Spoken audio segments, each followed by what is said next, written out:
আজকে একটু সবাই মিলে আমরা একটু আলোচনা করি, যে আলোচনাটা আমাদের করা খুবই দরকার, যেটা আমরা যে বাক্যের মধ্যে দিয়ে সবাই রয়েছি, ঈশ্বরের বা প্রভুর যে আমরা সবাই প্রত্যেকে যে আরাধনা করছি, এই আরাধনায় যে আমরা কতটা আমরা এগিয়ে যাচ্ছি এবং আমাদের চলবার পথে কি পরিস্থিতির কারণে, মানে এমন কিছু হয়তো পরিস্থিতি এমন কিছু ঘটছে যার কারণে হয়তো আমাদের চলার পথ হয়তো বাধা পাচ্ছে, বা আমাদের পবিত্রতভাবে চলার মধ্যে দিয়ে বা আধুনিকভাবে চলার যে পথটা, সেই পথটা হয়তো বাধাপ্রাপ্ত হচ্ছে।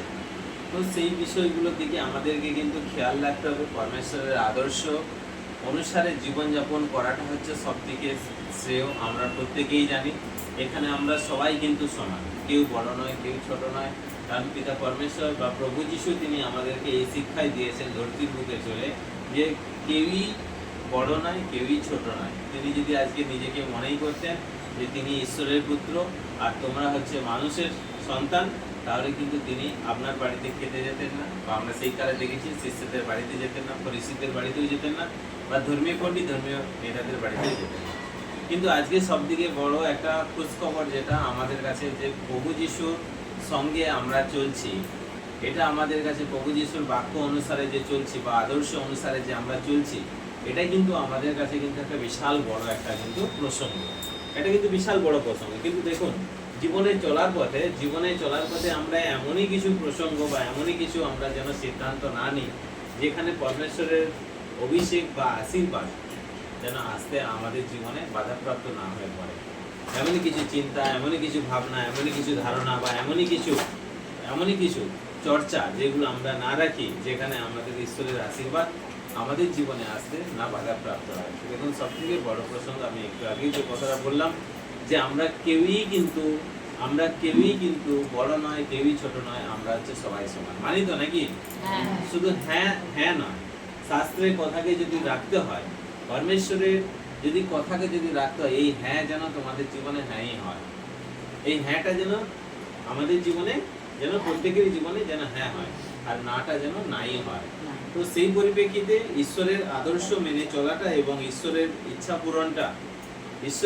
পূরণটা সবথেকে বড় একটা আমাদের লক্ষ্য এবং উদ্দেশ্য হওয়া উচিত। জীবনে যদি কোনো লক্ষ্য না থাকে, জীবনে যদি কোনো উদ্দেশ্য না থাকে, তাহলে আমাদের জীবনটা কিন্তু শূন্য। জীবনে যদি কোনো লক্ষ্য না থাকে, জীবনে যদি কোনো উদ্দেশ্য না থাকে, তাহলে কিন্তু আমাদের জীবনটা কিন্তু শূন্য। কারণ আমরা কিন্তু এই চলতেই থাকবো, সংসারের মধ্যে থাকবো, পরিবারের মধ্যে থাকবো, সবকিছু চলবে, সবকিছু ভালো থাকবো, বাস এই করতে করতে একটা সময় আসবে যে আমাদের জীবনটা কিন্তু সমাপ্তি ঘোষিত হয়ে যাবে। তাহলে আমরা কিন্তু কেউই জানি না কে কতদিন এই ধরতির বুকে আমরা আছি। কিন্তু সবথেকে বড় প্রসঙ্গ, যে এই ধরতিতে বেঁচে থাকতে থাকতে আমরা নিজেদেরকে সূচি করি, আমরা নিজেদেরকে পবিত্র করি। এই মানসিকতা আমরা যেন রাখি, যে নিজেদেরকে আমাদেরকে পবিত্র হয়ে উঠতে হবে এবং নিজেদেরকে আমাদেরকে সূচি হয়ে উঠতে হবে। সবার সঙ্গে মেশো, সবার সঙ্গে মেশো, সবাইকে প্রেম করো, পরমেশ্বরকে ভালোবাসো, এবং প্রভু যিশু যেভাবে রাস্তা দেখিয়ে দিয়েছেন, সেই রাস্তা অনুসারে আমরা যেন জীবনযাপন করতে পারি। কারণ যদি না আমরা পরমেশ্বরের সত্য আদর্শ অনুসারে যদি না আমরা জীবনযাপন করতে পারি, তাহলে কিন্তু আমাদের জীবনটা কিন্তু বিফল। আমাদের জীবনে কিন্তু কোনো, মানে এই জীবনের কোনো মূল্যই নেই। যে জীবনে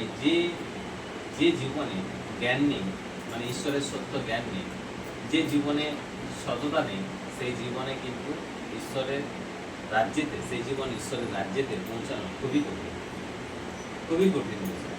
সব থেকে বড় দেখো, আমরা নিশ্চিত জানি পরমেশ্বরের ইচ্ছা কি, আমরা সবাই জানি নাকি? পরমেশ্বরের ইচ্ছা কি? আমরা যেন পবিত্র। আর প্রভুর ইচ্ছা কি? আমরা ঈশ্বরের ইচ্ছা যেন পূর্ণ করি। অবশ্যই ঈশ্বরের ইচ্ছা যেন আমরা পূর্ণ করতে পারি।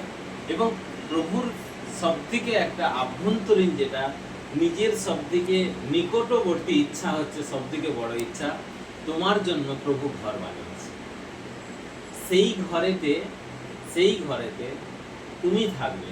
তিনি নিজের হাতে, তিনি কতটা আশাবাদী চিন্তা করে দেখো, তুমি কতটা আশাবাদী, তোমার জন্য নিজে ঘর বানিয়েছে যাতে তুমি সেখানে গিয়ে থাকতে পারো। কোথায় থাকবে তুমি সেখানে গিয়ে? যেখানে তিনি ঘর বানিয়েছেন সেখানে তো তিনিও আছেন। তাহলে এটা বুঝে দেখো যে তার কতটা ইচ্ছা, ওনার হয়তো ঘরের পাশে তোমার জন্য ঘরটা বানিয়ে রেখেছে যাতে তুমি তার পাশে গিয়ে থাকতে পারো। কতটা তিনি চিন্তা করেন, প্রভু যিশু কতটা আমাদের জন্য চিন্তা করেন, পরমেশ্বর কতটা আমাদের জন্য ভাবেন দেখুন। কিন্তু আমরা তার জন্য কি করছি? আমাদের ভাবনা, আমাদের চিন্তা কোথায়? আমাদের ভাবনা, আমাদের চিন্তা কোথায়? আমরা কি করছি? আজকে জীবন পথে চলতে গিয়ে কত ভুল, কত রকম ভাবে ভুল করছি, কত রকম ভাবে ভুলের শিকার হচ্ছি। কিন্তু পরমেশ্বর প্রভু যদি সত্যিই যদি তোমাকে যদি ভুলের জন্য যদি তিনি বিতাড়িত করে দিতেন, তাহলে আজ তোমাকে এখানে এসে ডাকতো না। কিন্তু আজ ডাকতো তোমাকে, আজ এখানে এসে ডাকতো না। তিনি কতটা মহান তিনি চিন্তা করে দেখো, তিনি কত মহান তুমি চিন্তা করে দেখো, ভেবে দেখো আমার সৃষ্টিকর্তা কত মহান। তিনি চাইছেন আমি পবিত্র হই, যাতে ঈশ্বরেরও ইচ্ছা হচ্ছে তুমি আমার রাজ্যে যেন আসতে পারো। আর প্রভু যিশু ওনারও ইচ্ছা দেখো যে আমি তোমার জন্য নিজের হাতে আমি ঘর বানিয়েছি, তুমি যেন আমার হাতে তৈরি ঘরেতে তুমি যেন থাকতে পারো। আর কেউ থাকবে না, তুমি থাকবে, তোমার জন্য আমি ঘর বানিয়েছি। ভেবে দেখ, তোমাকে যদি কেউ মানুষ যদি তোমাকে দিয়ে এক্ষুনি যদি কিছু যদি ফোন করে যদি বলে জানো তোমার জন্য আমি এটা করেছি, তুমি আনন্দিত হবে না? হবে? হ্যাঁ হবে।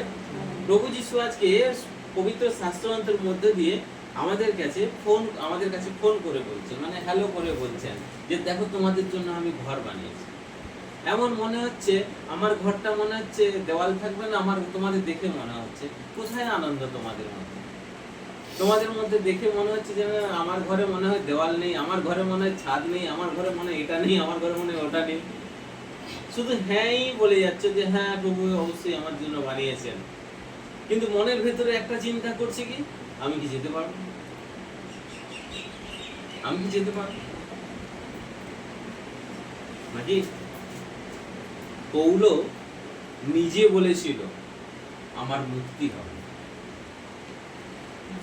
পৌল নিজে বলেছিল আমার মুক্তি হবে। কতটা আত্মবিশ্বাসের সঙ্গে তিনি ছিলেন, যেখানে তিনি বলেছিলেন যে আমার মুক্তি অর্থাৎ আমার উদ্ধার অবশ্যই আছে, আমার উদ্ধার অবশ্যই আছে।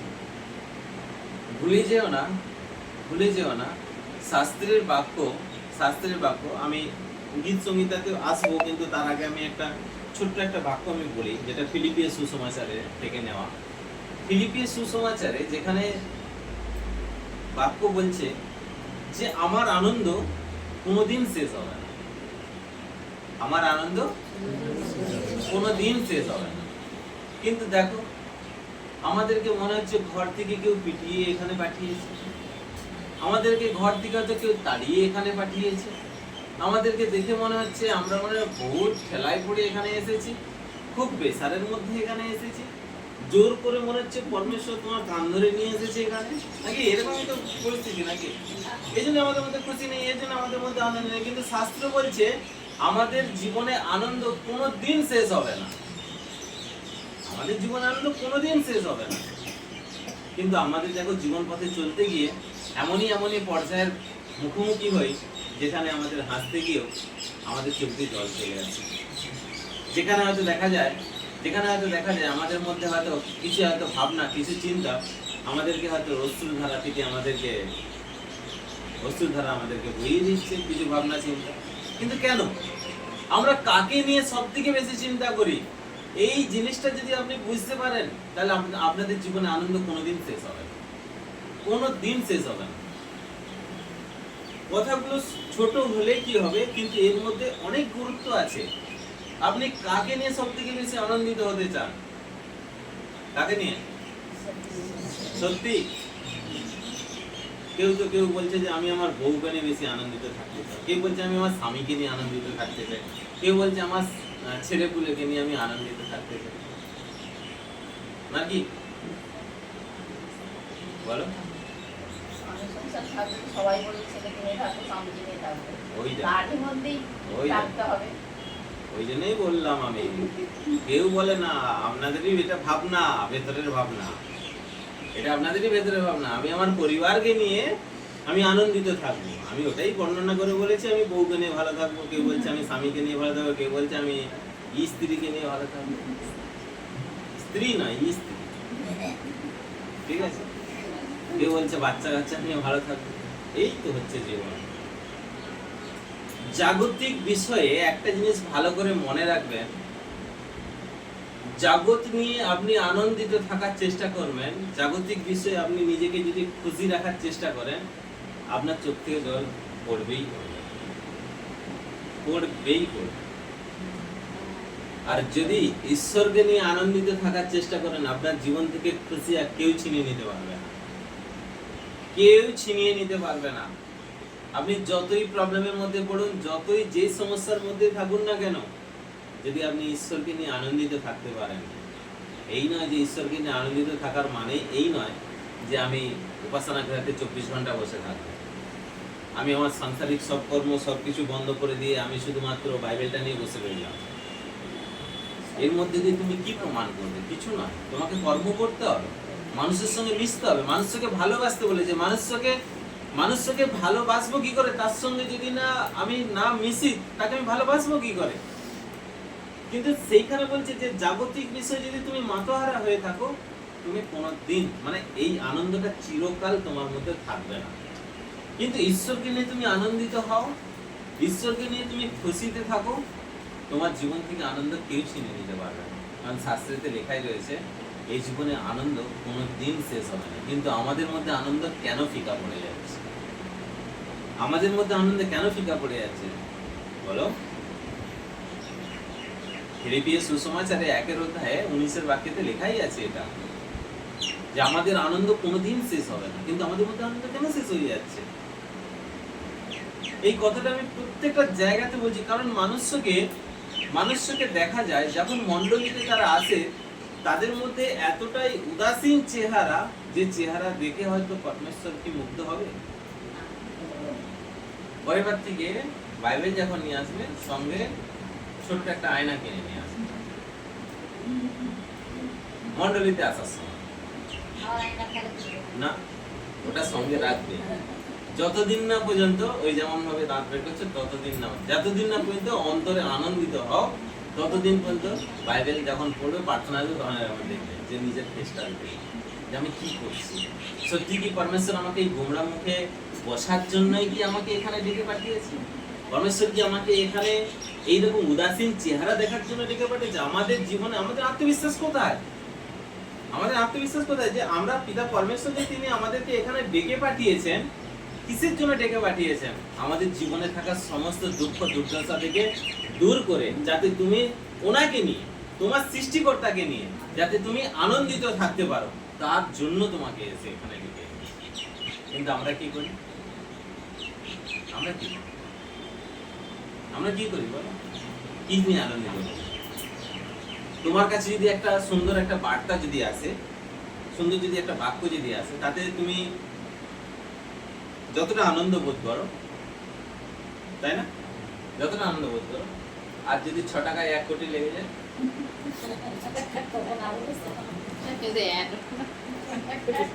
না আমি অ্যাড দিচ্ছি না, এটা অ্যাডভাইস দিচ্ছি না 6 টাকায়। আমি বলছি যে আপনাদের পরিস্থিতি আমি বোঝানোর চেষ্টা করছি যে পরমেশ্বরের বার্তা শোনার পর আমাদের অন্তর কেন নেচে ওঠে না। কিন্তু আজ যদি তোমাকে কোনো জায়গা থেকে যদি একটা ভালো খবর দিদি দেয়, খুশখবরি যদি কিছু আসে, তুমি এতটাই আনন্দ বোধ করো যেটা এটা পাওয়ার থেকে উঠতে হয়, এটা পাওয়ার থেকে উঠতে হয়। কিন্তু সব থেকে বড় জিনিস হচ্ছে এটা, সব থেকে বড় জিনিস হচ্ছে এটা, যে পরমেশ্বর পেলে, যে আত্মা, পরমেশ্বর সেই আত্মাকে খোঁজ করছেন, যে আত্মা ওনাকে মানে পরমেশ্বরকে নিয়ে আনন্দিত বোধ করছে, সবসময় ওনাকে নিয়ে আনন্দিত হয়ে থাকে। কোনোদিন আপনার মধ্যে কষ্ট আসবে না, আপনি নিজে থেকে আপনি পরখ করে দেখতে পারেন।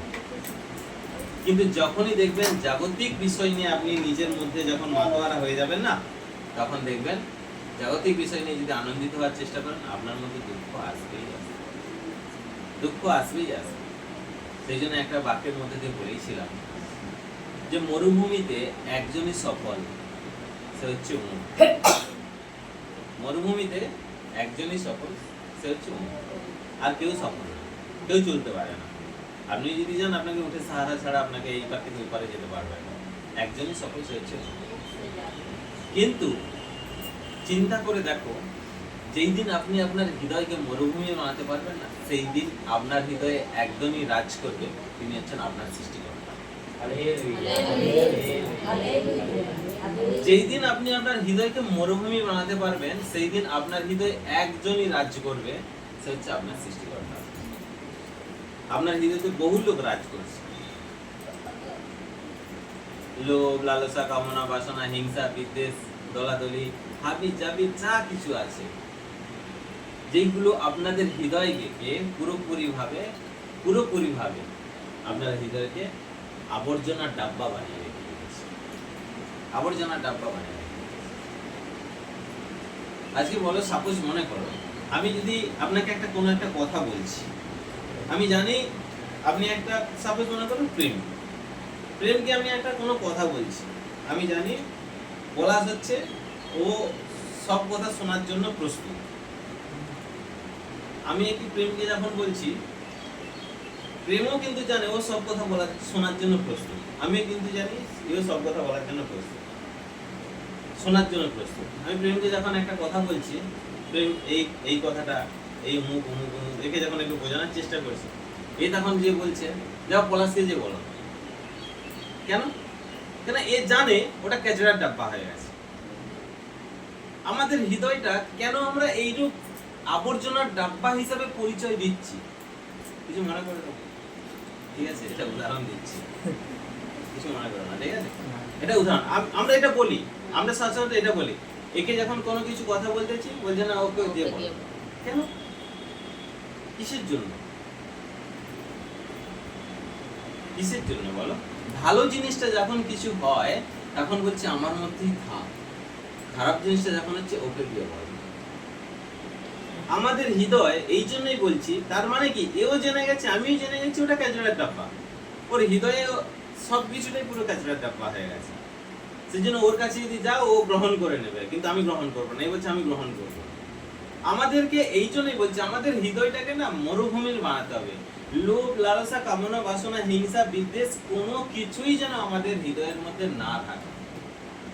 আর যদি এই জীবনে যদি তোমার হৃদয়কে মরুভূমি যদি বানাতে পারো, তবে কিন্তু পরমেশ্বর আপনার হৃদয় কিন্তু রাজ করবে।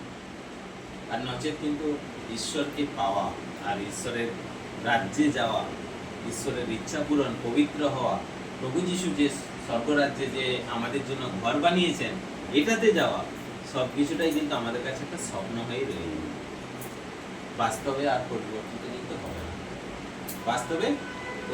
কিন্তু হবে না, তাই না? কি করবেন বলুন? বাক্য শোনার পর আজকের পর থেকে আপনাদেরকে ডিসিশন নিতে হবে।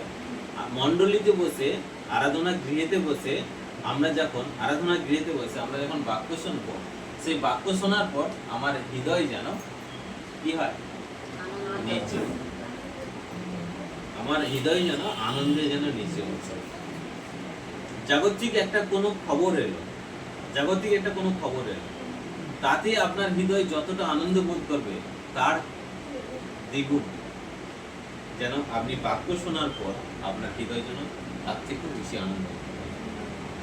আপনি আনন্দ বোধ করুন, আমি মানা করছি না আনন্দ বোধ করতে, অবশ্যই আনন্দ বোধ করুন। কিন্তু বাক্য শোনার পর যদি আপনি নিজের অন্তরে যদি নিতে পারেন, নিজেকে যদি পরিবর্তন করতে চান, তবে কিন্তু আমাদের মধ্যে কিন্তু এই জিনিসটা আছে, নচেত কিন্তু হবে না।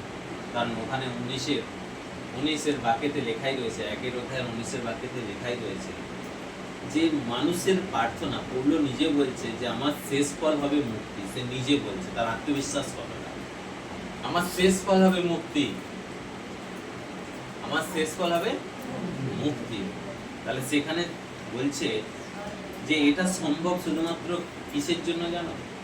এটা সম্ভব শুধুমাত্র মানুষের প্রার্থনা আর প্রভু যীশু খ্রিস্টের আত্মার দ্বারাই সম্ভব। মানুষের প্রার্থনা আর প্রভু যীশু খ্রিস্টের আত্মার দ্বারাই সম্ভব। কিন্তু ভেবে দেখো, মানুষের প্রার্থনা খুব প্রয়োজন, আপনার জীবনে একটা মানুষের জীবনে আরেকটা মানুষের প্রার্থনা খুবই প্রয়োজন, খুবই প্রয়োজন। আমরা আজকে শাস্ত্র থেকে দুটো জায়গাতে পেলাম, যে জায়গায় লেখা রয়েছে তুমি যে সৎ পবিত্র নিখুঁত এর সাক্ষ্য দেবে কে কে? মানুষ আর ঈশ্বর। আর এখানে পেলাম কি? এখানে পেলাম যে আজকে যে আমাদের যদি মুক্তি ঘোষিত হয় বা আমরা উদ্ধার যদি পাই, তাহলে মানুষের প্রার্থনা আর যীশু খ্রিস্টের আত্মা, এই দুইয়ের দ্বারা সম্ভব না। শুধুমাত্র যীশু খ্রিস্টের আত্মা, প্রভু আছে, পরমেশ্বর আছে, প্রভু আছে, এটাই আমরা বলি। আমার ঈশ্বর আছে, আমার ঈশ্বর আছে, আমার প্রভু আছে, আমাকে সব দিক থেকে ঠিক করে। তাই তো নাকি? কি মনে হয়? আমার প্রভু আছে, আমার ঈশ্বর আছে, আমাকে সব দিক থেকে ঠিক করে। এর থেকেও হচ্ছে বেশি প্রয়োজন হচ্ছে এটা, মানুষের প্রার্থনা। মানুষের প্রার্থনা। যেই দিন দেখবেন আপনার জন্য কোনো মানুষ বা আপনি যদি কোনো মানুষের জন্য প্রার্থনা করেন, আপনি নিজের জন্য চাইবেন ঈশ্বরের কাছে আর আপনি অপরের জন্য চাইবেন ঈশ্বরের কাছে, দুটো চাওয়ার মধ্যে কিন্তু আকাশ পাতাল ফারাক হবে। দুটো চাওয়ার মধ্যে নিঃস্বার্থ জীবনযাপন মানে কি জানেন? আমরা মানুষের জন্য প্রার্থনা কখন করি? যখন সে বিপাকে পড়ে, অসুস্থ হয়, তখনই আমরা কিন্তু প্রার্থনা করি। কিন্তু ভেবে দেখো, বুঝে দেখো, নিঃস্বার্থ এটা নয়। আমরা প্রার্থনা কতদিন করি? একটা মানুষের জন্য প্রার্থনা আমরা কতদিন করি? একদিন, দুদিন, 3 দিন, 1 সপ্তাহ, এটাই করি।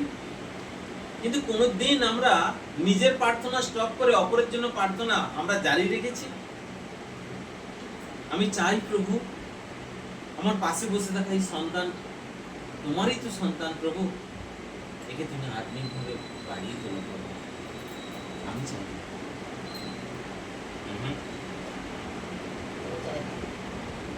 হয় কিরকম চাও? এখনো করতে পারেন? বলো, এক্সাম্পল, উদাহরণ দিচ্ছি। কেমন করে চাও? আমাদের চাওয়াটা কেমন? বলো বলো, চাওয়াটা কেমন? আমাদের চাওয়াটা কেমন? আমাদের চাওয়াটা কেমন? আপনি যদি চাইছেন এইরকম বলুন না, কেমন করে চান? শুনে নেবে? না না মনে পড়ছে না, ভুলে গেছি। না মনে পড়ছে না, আপনি এরকম বললেন ওইভাবে চাই না। আমরা শুধু এইটুকুই চাই প্রভু, মানে আপনি যেমন বলেছিলেন কারো নাম বা কারো যার নামটা মনে পড়ে না, তাহলে বলে যেমন নাম মনে পড়ে, সবার একদিনে হয়তো সবার চাইতে পারি না। আমি বলছি আপনারা যে করেন, যারই নাম মনে পড়ুক নাই মনে পড়ুক, তাদের জন্য প্রার্থনা কিভাবে করেন? আমি বলবো, বলো।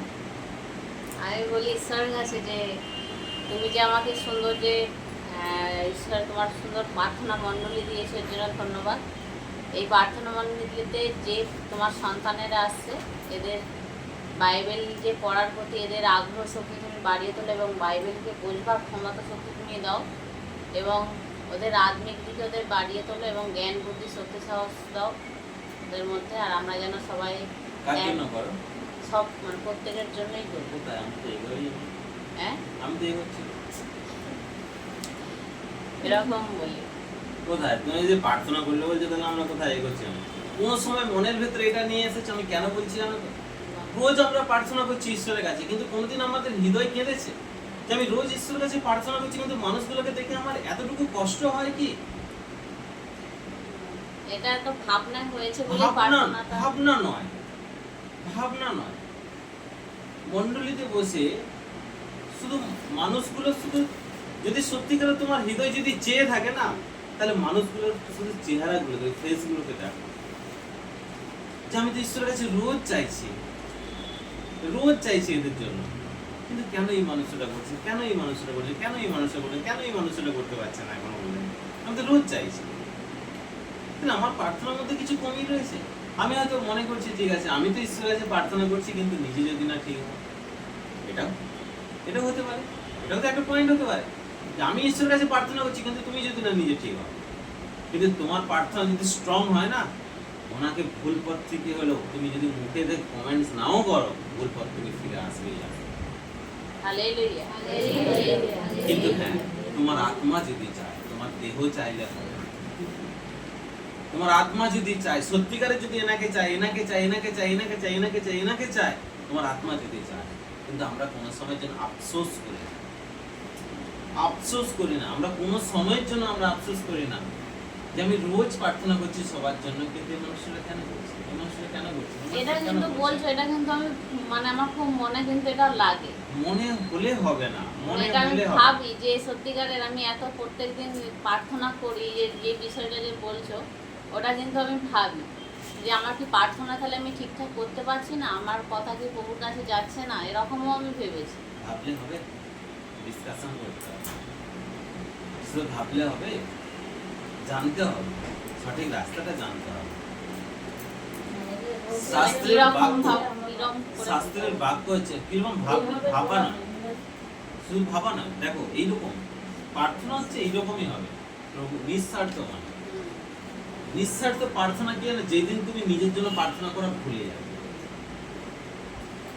সেই দিন তোমার প্রার্থনা এদের জন্য ফলপ্রদ হবে। নিজের জন্য তো সেরকম ভাব কিছু সেই রকম ভাব কিছু চায় না, যেদিন খালি এই বলবে দুদিন একটু করেছি নিজের জন্য, না না না না, যেদিন নালে বলবে, করি না। যেদিন বলবে আমি টোটালি নিজের জন্য প্রার্থনা ছেড়ে দিয়েছি, সেই রকম ভাবে নয়, মানে আমি তাও কিছু আংশিক কিছু আমার রয়ে গেছে। আমি ভালোবাসি পরমেশ্বর, তোমার মণ্ডলীকে ভালোবাসি। এই যে প্রথমে যেটা বলছো না যে পরমেশ্বর তুমি আমি যে মণ্ডলী দিয়েছি, সেটা তোমার ধন্যবাদ। মণ্ডলী দিয়েছি, মণ্ডলীতে কি দিয়েছি, তোমার কি দেখতে পাচ্ছ মণ্ডলীতে? মণ্ডলীতে কি দেখতে পাচ্ছ? আজকে এই মানুষগুলো যদি চলে যায়, হ্যাঁ। ইনি মনে করবে এটা মণ্ডলী? না, আজকে মানুষগুলো আছে বলে মনে করছে মণ্ডলী। আমরা এখানে বসে আছি বলে, এই মানুষগুলোকে দেখতে পাচ্ছি বলে সেই জন্য বলছি মণ্ডলী। তাহলে এই মানুষগুলোর গুরুত্ব কতটা? যে মানুষগুলোকে আমরা সরিয়ে দেই, আমাদের কাছ থেকে সরিয়ে দেই, সেই মানুষগুলোর গুরুত্ব কতটা চিন্তা করে রাখে। কিন্তু এই মানুষগুলো যখন খালি হয়ে যাবে, ইনি মনে করবেন না যেটা মণ্ডলী বলে। কিন্তু এখন মানুষগুলো আছে বলে তখন বলছে যে ঈশ্বরের সন্তানরা আছে বলে আমি বলছি এটা একটা আমার মণ্ডলী। আমরা সবাই গীত গাইব, আমরা সবাই আরাধনা করব, আমরা সবাই বাক্য শুনবো, আমরা সবাই প্রার্থনা করবো। প্রার্থনা হচ্ছে যেদিন নিজের জন্য প্রার্থনা টোটালি স্টপ। প্রভু আমি আনন্দিত মণ্ডলী পেয়ে, ঈশ্বরের পরিবার পেয়ে আমি আনন্দিত, আমি খুশি। কিন্তু প্রভু আমি চাই, আমি দেখতে পাচ্ছি প্রভু এই সন্তানগুলো না একটু একটু করে ভেঙে পড়ছে, এদের সাপোর্ট নেই, ভেঙে পড়ছে, কখনো সমস্যা হলে মুচড়ে পড়ছে। কিন্তু প্রভু আমি চাই তোমার এই সন্তানকে তুমি আত্মিকভাবে বাড়িয়ে দাও। প্রভু তুমি তো মণ্ডলী এই কারণেই দিয়েছো, প্রভু প্রভু তুমি তো মণ্ডলী এই কারণেই তুমি দিয়েছো, এই ধরতির বুকে যাতে তোমার গৌরব ছড়িয়ে দিতে পারি, বা ধরতির বুকে গৌরবটা আমি টিকিয়ে রাখতে পারি। প্রভু যে সন্তানদেরকে তুমি আজ আমার সামনে বসিয়েছো, পাশে বসিয়েছো, ঠিক আছে, পেছনে বসিয়েছো, বা আমরা যে একসঙ্গে বসে যেখানে আরাধনা করি, প্রভু এই মণ্ডলীর সন্তানেরাই তো তোমার গৌরবকে টিকিয়ে রাখবে। তাই প্রভু আমি অন্তর থেকে চাইছি, প্রভু এই সন্তানগুলোকে তুমি বাড়িয়ে দাও, এই সন্তানগুলোকে আধুনিকে তুমি বাড়িয়ে দাও, আধুনিকভাবে তুমি বাড়তে সাহায্য করো। স্টপ, আর কিছু না, আর কিছু না। বুঝতে পারলাম কথাটা? এইভাবে প্রার্থনা করতে হবে। তোমার প্রার্থনা এমনই প্রার্থনা হোক, শুধু প্রার্থনা নয়, শুধু প্রার্থনার মধ্যে আরেকটা জিনিস টিকিয়ে রয়েছে। সেই টিকিয়ে থাকা কথাটা হচ্ছে কি জানো? সেই টিকিয়ে থাকা কথাটা হচ্ছে মানুষের সঙ্গে প্রেম, ঈশ্বরের প্রতি ভালোবাসা আর মানুষের প্রতি প্রেম। আমাকে যেতে হবে না, দিতে মেয়ে দিয়েছে তো। হ্যাঁ, হ্যাঁ। আসেনি এখনো।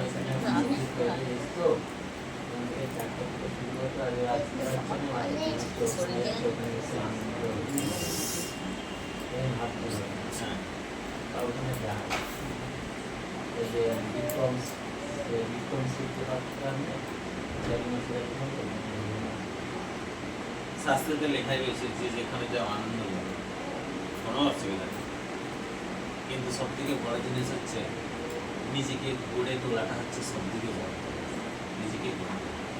আমরা এখানে আনন্দ করতে এসেছি, তাহলে যদি আনন্দ করতেই যদি সত্যিকারে যদি আসতাম, তাহলে কিন্তু আমরা কিন্তু একটা বক্স লাগাতাম করতে পারবে না। তুমি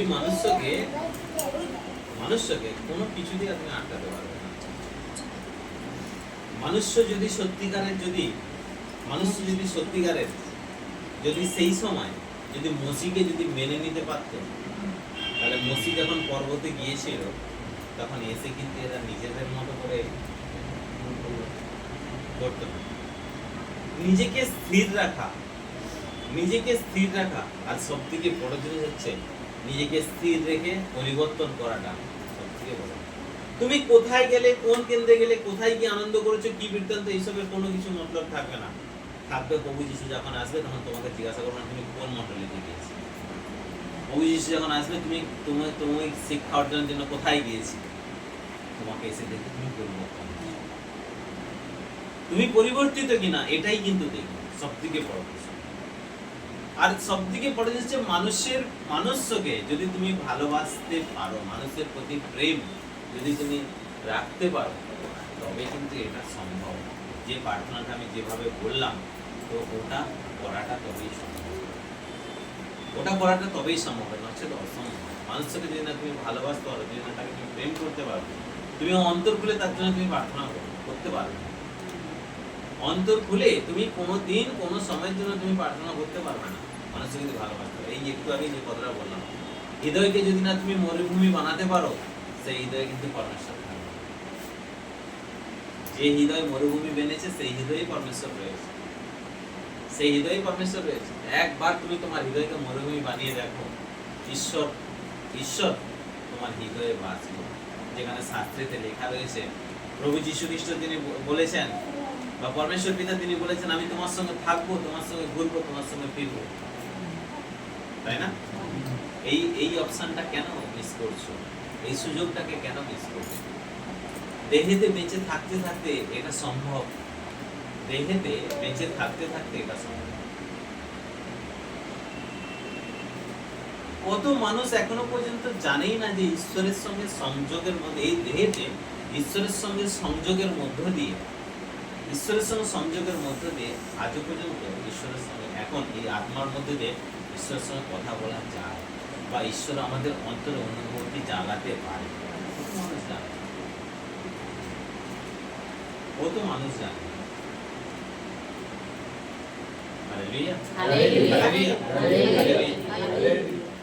নিজেকে পরিবর্তন করা আর ঈশ্বরের জ্ঞানেতে নিজেকে জ্ঞানবান করা,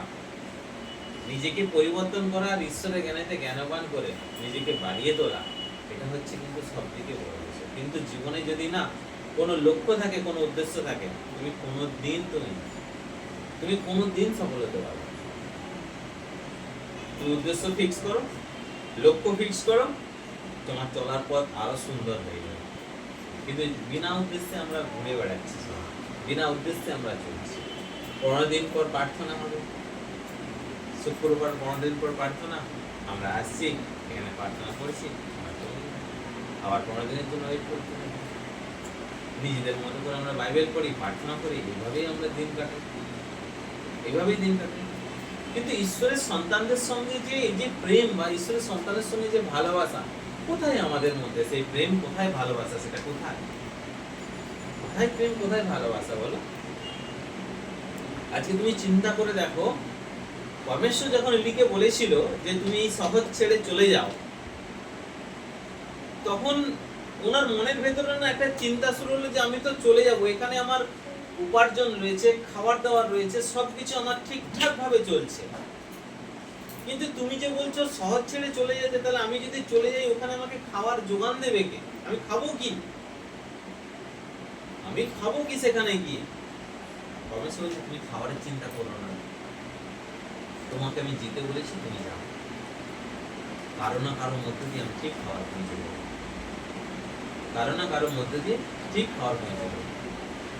পরমেশ্বর দাঁড় কাগের মধ্যে দিয়ে খাবার পৌঁছে দিয়েছে, দাঁড় কাগের মধ্যে।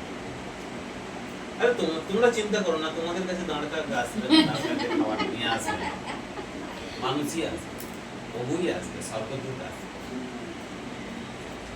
প্রভুই আসবে, স্বর্গদূত আসবে। কারণ সবথেকে বড় ছিল আমরা মানুষ, আমরা সব কিছুকে গ্রহণ করতে পারি না। আর সেই সময় তারা ছিল ভবিষ্যবক্তা। কেন ভবিষ্যবক্তা হয়েছিল জানেন? এই কারণে ভবিষ্যবক্তা হয়েছিল, পরমেশ্বরের আরাধনায় ডুবে গিয়েছিল পুরোপুরি। এই জন্যই ভবিষ্যবক্তা হতে পেরেছিল, এই জন্যই নবী হতে পেরেছিল। আজকে তোমার কাছে যদি দাঁড় কাকি দিয়েছে, একটা খাওয়া নিয়েছে, তুমি খাবে? ঘেন্না করো। ঘেন্না করবে। কারণ কেন? তুমি মানুষ। তারাও মানুষ ছিল, মানুষ হয়ে নবী হয়েছে, ভবিষ্যবক্তা হয়েছে। কি করে হয়েছে? কি করে হয়েছে? ঈশ্বর বেছে নিয়েছিল প্রথম হচ্ছে ঈশ্বর বেছে নিয়েছিল। ঈশ্বর যখন প্রথম বেছেই নিয়েছিল, তোমাকেও তো বেছে নিয়েছে, তোমাকেও বেছে নিয়েছে, তোমাকেও বেছে, সবাইকে বেছে নিয়েছে। কিন্তু ঈশ্বর যখন সবাইকেই বেছে নিয়ে এলো, তাহলে তার মনের মতো আমরা কেন হতে পারছি? আমরা কার মনের মতো হতে চাই? ঈশ্বরের মনের মতো। তোর বাবা, থোড়ি ঈশ্বরের মনের মতো। ঈশ্বরের মনের মতো যদি হতো না, এই মনের রনক রনক রনক। আমরা মানুষের মনের মতো, আমরা মানুষের মনের মতো হতে চাই। হ্যাঁ, আমরা মানুষের মনের মতো হতে চাই। আর মানুষের মনের মতো হতে গিয়ে যত সমস্যা হচ্ছে এখানে। ঈশ্বরের মনের মতো হতে চাও? চাও? ঈশ্বরের মনের মতো হতে চাও না মানুষের মনের মতো? ঈশ্বরের মনের মতো যদি হতে চাও, তাহলে মানুষের প্রার্থনা গ্রহণ করার জন্য, মানুষের প্রার্থনা মানে তোমার জন্য মানুষ যাতে প্রার্থনা করে, তার জন্য মানুষের সঙ্গে ধর্ম। Hallelujah, hallelujah, hallelujah. তার জন্য মানুষের সঙ্গে ঘর মার, নাহলে তোমার জন্য কেউ প্রার্থনা করবে না। হয়েছি? এসেছিল, ও তো 15 দিন আগে এসেছে। যা করছে করবে, যদি আসে 15 দিন পর তাহলে দেখা হবে। এটাই আমাদের থিঙ্কিং, ভাবনা হচ্ছে এটাই, আমাদের ভাবনা হচ্ছে এটাই। আমরা কোনোদিন কাউকে মিস করি মন্ডলীতে বসে থেকে?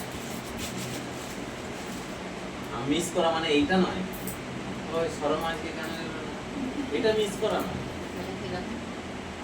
মানে তুমি করো,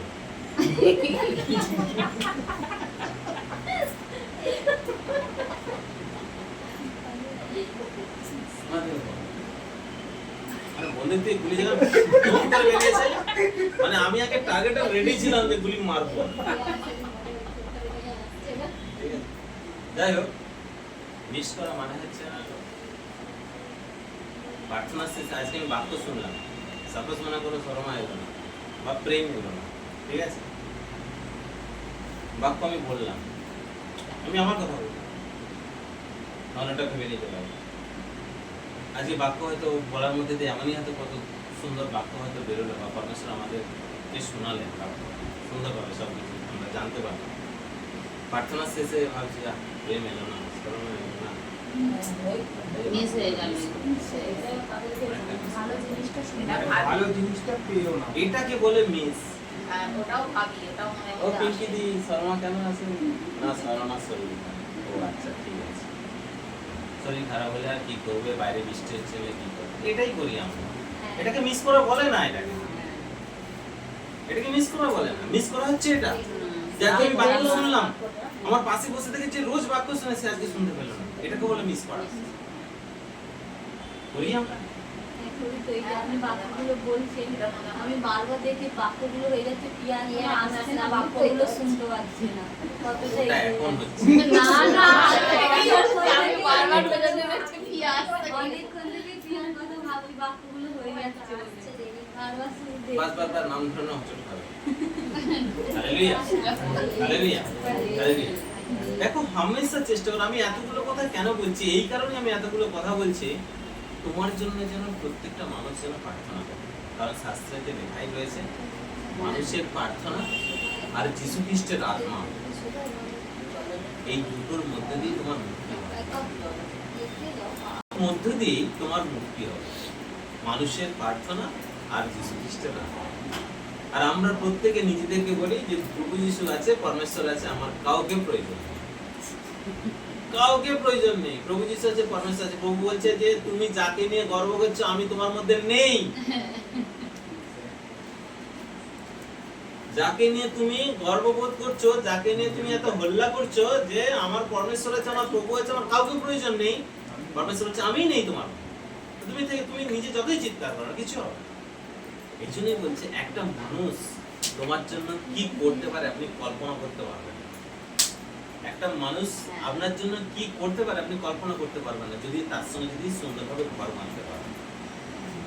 ঈশ্বর বলছে আমার থেকে, আমার সঙ্গে ঘর বাঁধা থেকেও মানুষের সঙ্গে যদি তুমি ভালোবাসার মধ্যে দিয়ে তাতে বেশি আমি আনন্দিত, তাতে বেশি আমি আনন্দিত। নিশ্চিত বুঝতে পারছেন মানুষের প্রার্থনা আমাদের জন্য কত প্রয়োজন। মানুষের প্রার্থনা আমাদের জন্য কত প্রয়োজন। আজকে আমাদেরকে বলতে হবে কেউ কিন্তু আমার জন্য একটু প্রার্থনা করবে, সর্ব বলছে আমার জন্য একটু প্রার্থনা করবে, দিদি বলছে আমার জন্য একটু প্রার্থনা, দিদি বলছে আমার জন্য প্রার্থনা করবে। কেন কেন বলতে হচ্ছে এটা? কেন বলতে হচ্ছে? অনুনয় বিনয় কেন বলতে হচ্ছে? যেখানে অনুনয় করা, যেখানে আকুতি মিনতি করা সেখানে আমরা করি না, কিন্তু যেখানে করার নয় সেখানে আমরা করি। পরমেশ্বর বুদ্ধি দিয়েছে, বুদ্ধিকে কাজে লাগাও। পরমেশ্বর বুদ্ধি দিয়েছে, বুদ্ধিকে কাজে লাগাও। মানুষের সঙ্গে এমনই ভাবে ঘর বাঁধো, এমনই সঙ্গে বারবার রিপিট করছি কথাটা, এমনই ভাবে ঘর প্রস্তুত করো মানুষের সঙ্গে যে তোমাকে বলতে যেন না হয়, তোমাকে বলতে যেন না হয় যে তুমি আমার জন্য প্রার্থনা করো, আমি এই বিপাকের মধ্যে আছি। কিন্তু একটু আগেই যে কথাটা বললাম, নিঃস্বার্থভাবে যেদিন নিজের প্রার্থনা স্টপ করে অপরের জন্য তুমি প্রার্থনা করতে শুরু করবে বা অপরের জন্য নিঃস্বার্থভাবে প্রার্থনা করবে, পরমেশ্বর তোমার জীবনে থাকা প্রবলেম আগে মেটাবে। তোমার জীবনে থাকা প্রবলেম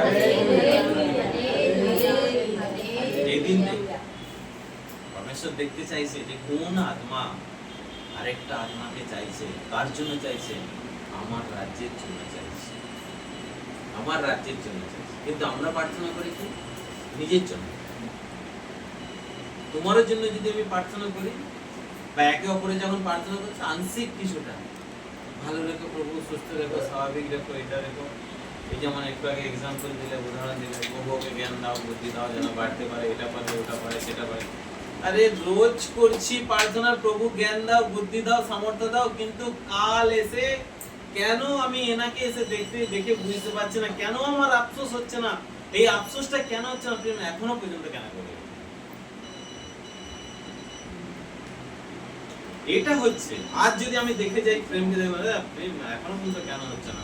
আজ রাত্রে প্রার্থনা কিন্তু আরো গভীর হবে। প্রভু যদি কাঁদতে হয়, মতি সুসমাচারে লেখা রয়েছে যে হৃদয় অপরের জন্য কাঁদে স্বর্গরাজ্য তার। ধন্য কারা? হ্যাঁ, মতির 5-তে লেখাই রয়েছে ধন্য কারা? যে হৃদয় অপরের জন্য কাঁদে। আমরা কাঁদি নিজের জন্য কাঁদি, আমরা কাঁদি আমরা নিজের জন্য কাঁদি, নিজের প্রবলেম হলে কাঁদি, নিজেদের আত্মীয় স্বজনের কিছু প্রবলেম হলে যার সঙ্গে আমার বেশি ঘনিষ্ঠ তার জন্য কাঁদি। কিন্তু কোন সময় এই মানুষটার জন্য রাত্রিতে বসে আজ দেখে গেলাম এখনো পর্যন্ত ঠিক হচ্ছে না, 1 মাস হয়ে গেল পরমেশ্বরের যে প্রার্থনা করছি নিঃস্বার্থভাবে, কিন্তু আমি কিন্তু হাল ছাড়ার না, আমি কিন্তু হাল ছাড়বো না। যে আত্মা এইরকম করে, ঠিক আছে, যে মানুষ, যে সন্তানের আত্মা এরকম করে, যে মানুষের হৃদয় এরকম করে, আমি হাল ছাড়ছি না। প্রভু আমি চাই প্রেম কেন করে আজকে যদি এটাকে যদি না দেখতে পাই, এর গড়ে ওঠাটা আমি যদি না দেখতে, রাত্রিতে বসে যেন আমি ঈশ্বরের কাছে কাঁদতে পারি, প্রভু কেন একে বাড়িয়ে তুলছে? এটা হচ্ছে নিঃস্বার্থ। আর আমাদের চোখের জল সবসময় তৈরি রয়েছে নিজেদের ইচ্ছা পূরণের জন্য। একটু কেঁদে দিই প্রভুর কাছে, প্রভু হয়তো মনোনীত হয়ে যাবে, আমার হয়তো ইচ্ছা পূরণটা করে দেবে। এটাই তো অপরের জন্য কাঁদে, যে হৃদয় অপরের জন্য কাঁদে ধন্য হচ্ছে যে অপরের দারিদ্রতায় পাশে গিয়ে দাঁড়ায়, সে স্বর্গরাজ্যের যে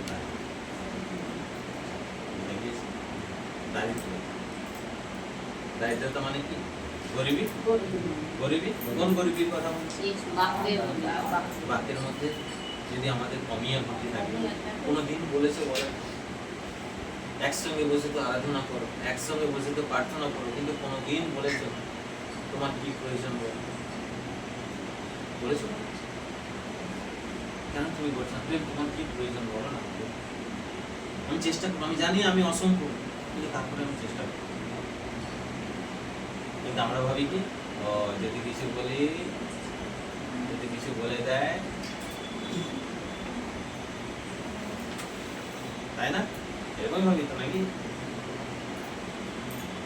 আমি বলবো আগ বাড়িয়ে, সে হয়তো আমাকে দুটো কথা বলে দিয়ে চলে যাবে, তার থেকে আবার যেমন আছে তেমনই থাকা ভালো। আরে সব থেকে বড় জিনিস হচ্ছে ঈশ্বরের গৌরব তুমি করবার জন্য তোমাকে পরমেশ্বর এই জায়গাটায় বেঁচেছে, তার জন্য তোমাকে জি জান মেহনত করতে হবে, জি জান মেহনত করতে হবে। এটা হচ্ছে প্রেম। তোমাকে বলতে হবে না প্রেম আমি তোমাকে অনেক ভালোবাসি। তোমার সঙ্গে আমার যে সম্পর্কটা, এই সম্পর্কটাই যেন তুমি যেন বুঝতে পারো যে আমি তোমাকে অনেক ভালোবাসি, আর আমি যেন বুঝতে পারি প্রেম আমাকে অনেক ভালোবাসি। কিন্তু আমরা বলি কি একটু যদি আমাদের কথা 19-20 হয়ে যায়, আমরা বলি প্রেম পাত্তাই দেয় না। ওই করো না, একদম করো না। মানুষের প্রার্থনা অবশ্যই প্রয়োজন, শাস্ত্রে লেখা রয়েছে মানুষের প্রার্থনা আমাদের জন্য অবশ্যই প্রয়োজন। মানুষ যেন তোমার জন্য প্রার্থনা করে, কারণ ওখানে লেখাই রয়েছে গৌরব গর্বের সঙ্গে, মানে গর্ব ঠিক নয়, আত্মবিশ্বাসের সঙ্গে কথাটা বলছে আমার মুক্তি হবে, আমার মুক্তি হবে। আমরা কেন বলতে পারছি না? আমরা এই কারণেই বলতে পারছি না আমার মুক্তি হবে, এই কারণেই বলতে পারছি না কারণ আমি জানি আমার পাশে কোনো মানুষ নেই। ঈশ্বর আছে আমার ওপরে, প্রভু আছে আমার ওপরে, কিন্তু আমার পাশে কেউ নেই। দেখাতে পারবে তোমার পাশে কেউ আছে? বোঝাতে পারবে তোমার পাশে কেউ আছে? বলো, কাউকে জানাতে পারবে যে আমার পাশে কেউ আছে? প্রভু আমার মাথার উপরে আছে, পরমেশ্বর আমার মাথার উপরে আছে। আরে মাথার উপরে সব কিছু আছে, সব মেনে নিলাম, তোমার পাশে কেউ আছে? শাস্ত্রে তো এটাই বলেছে যে বিপদের দিনে ঝাঁপ দিয়ে দেয় সেই হচ্ছে আসল বন্ধু। প্রভু যিশু আসল বন্ধু, রক্ত ঝরিয়েছিল। আমরা যখন ঘটনা করে কি বলি প্রভু যিশু রক্ত ঝরিয়েছেন, সেই জন্য হচ্ছে তিনি আমাদের আসল বন্ধু। কিন্তু একটা কথা বুঝে দেখো তো, একটা কথা বুঝে দেখো, যে নিজের হৃদয় তোমাকে ঢেলে দেবে সেই হচ্ছে তোমার জীবনে আসল। প্রভু তো আছেন, প্রভু তো আছেন, যে নিজের হৃদয় তোমার জন্য ঢেলে দেবে ঈশ্বরের কাছে, সেই হচ্ছে তোমার আসল। Hallelujah, hallelujah. বলে গিয়েছে সেই হচ্ছে আসল। হয়েছে আমরা কত ডে ধরতির বুকে চলে যায়, তাই না? Friendship day, father day, mother day, Valentine day, আর কত কি ডে চলে যায়, কত কিছু চলে যায়। চকলেট ডে, রোজ ডে, আরো কত কি ডে আছে সব, তাই না? হ্যাঁ, জানো না? তাহলে আমিই জানি,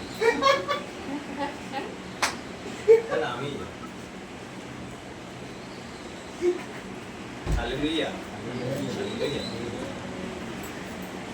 ফ্রেন্ড হচ্ছে সেই, বন্ধু হচ্ছে সেই, বন্ধু হচ্ছে সেই যে তোমার পাশে সদাই চিরন্তন থাকবে। আমার কোনো এক জায়গায় মনে হয়েছিল এই যে 10 কুমারীর গল্পেতে দেখো, হয়তো ওই 5 জন যারা গড়ে উঠেছিল তারা নিজেদেরকে ব্যস্ত করে নিয়েছিল গড়বার জন্য, সেই জন্য আর 5 জনের প্রতি খেয়াল ছিল না। হয়তো তারাও কোনোদিন এগিয়ে এসে বলেনি দেখো তোমার কি প্রয়োজন বলো, আমি চেষ্টা করছি তোমাকে দেখার জন্য, আমি জানি আমি অসম্পূর্ণ। তুমি হয়তো মনে করবে যে ও অনেক বেশি জেনে গেছে, না গো আমি অনেক বেশি জানি না, আমি অসম্পূর্ণ, তাও বলছি আমি চাই করে বলে, আমি চাই তুমি বলে, আমার কাছে যদি কিছু থাকে আমি তোমাকে অবশ্যই বলবো। যদি এই 5 জন যদি এগিয়ে আসতো, বা এই 5 জন যদি এগিয়ে এসে যদি বলতো যে দাও না গো আমাকে কিছু, আমিও করতে চাই,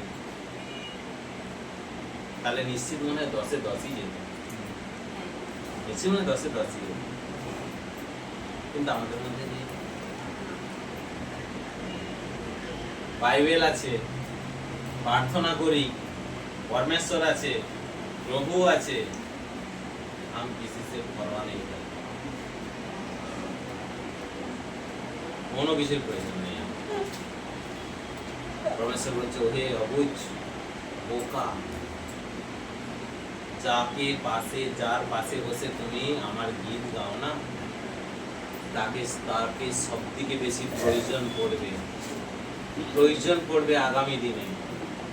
আজ তুমি যাকে ছেড়ে যাচ্ছ তাকেই বেশি প্রয়োজন পড়বে। হালেলুয়া, হালেলুয়া, হালেলুয়া, তাকে বেশি প্রয়োজন পড়বে যাকে তুমি ছেড়ে যাচ্ছ। তাই সেই জন্য এই ভুল করতে যেও না। নিজের আত্মবিশ্বাস কমসে কম যেন উঁচুতে থাকে। নিজের আত্মবিশ্বাস, এই জন্য একটা উদাহরণের মধ্যে দিয়ে বলেছিলাম, আজকে আমি উদাহরণটা বলি।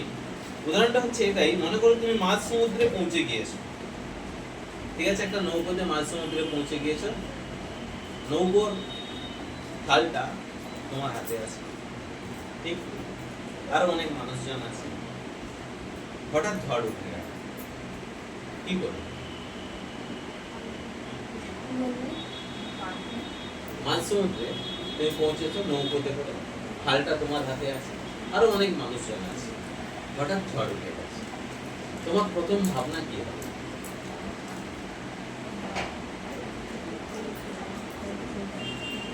বুঝতে পারলাম কথা? বুঝতে প্রথম পারলাম? ভাবনা হচ্ছে ভয় পাবে নিশ্চয়ই, Okay, যে ঝড় উঠেছে কিছু একটা হবে। okay. পরে ভাবনা হচ্ছে যে মাছ আমাকে তাড়াতাড়ি করে মানে বেঁধে যেতে চালক হবে। চালক যদি আমি হই, মানে নৌকার হাল মানে আমি চালক, তার মানে এবার নৌকার হাল তোমার হাতে আছে, হালটাকে শক্ত করে ধরে হালটাকে শক্ত করে ধরতে ধরতে হবে। হবে। Yes, হ্যাঁ। right. তারপরে হালটাকে শক্ত করে ধরে তাকে নৌকাটাকে ঠিক পথে তাকে চালনা করতে হবে। যে যেমন- আর আমরা বিপদে পড়লে প্রথম কথাই হচ্ছে এটা আছে, আমার প্রভু আছে, আমার বিশ্বাস, আমার প্রভু আছে, আমাকে ঠিক আছে। সে তো আছেই, সে তো আছে, ওটা নিজে না চেষ্টা করলে প্রভু থোড়ি করবে, নিজে না চেষ্টা করলে প্রভু থোড়ি করবে। প্রভু আছে আছে, প্রভু তো উপরে আছে, ধরতে ধরতিতে উঠেছে, তুমি কি করবে প্রভু?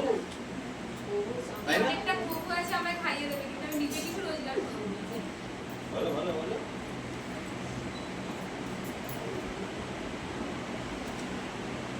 বিশ্বাস যদি থেকে থাকে, আমাদের প্রথম ভাবনাটা হচ্ছে আমাদের ভেতরে ভয় কাজ করবে, যেটা বলেছি, এই বুঝি ডুবে যাবে।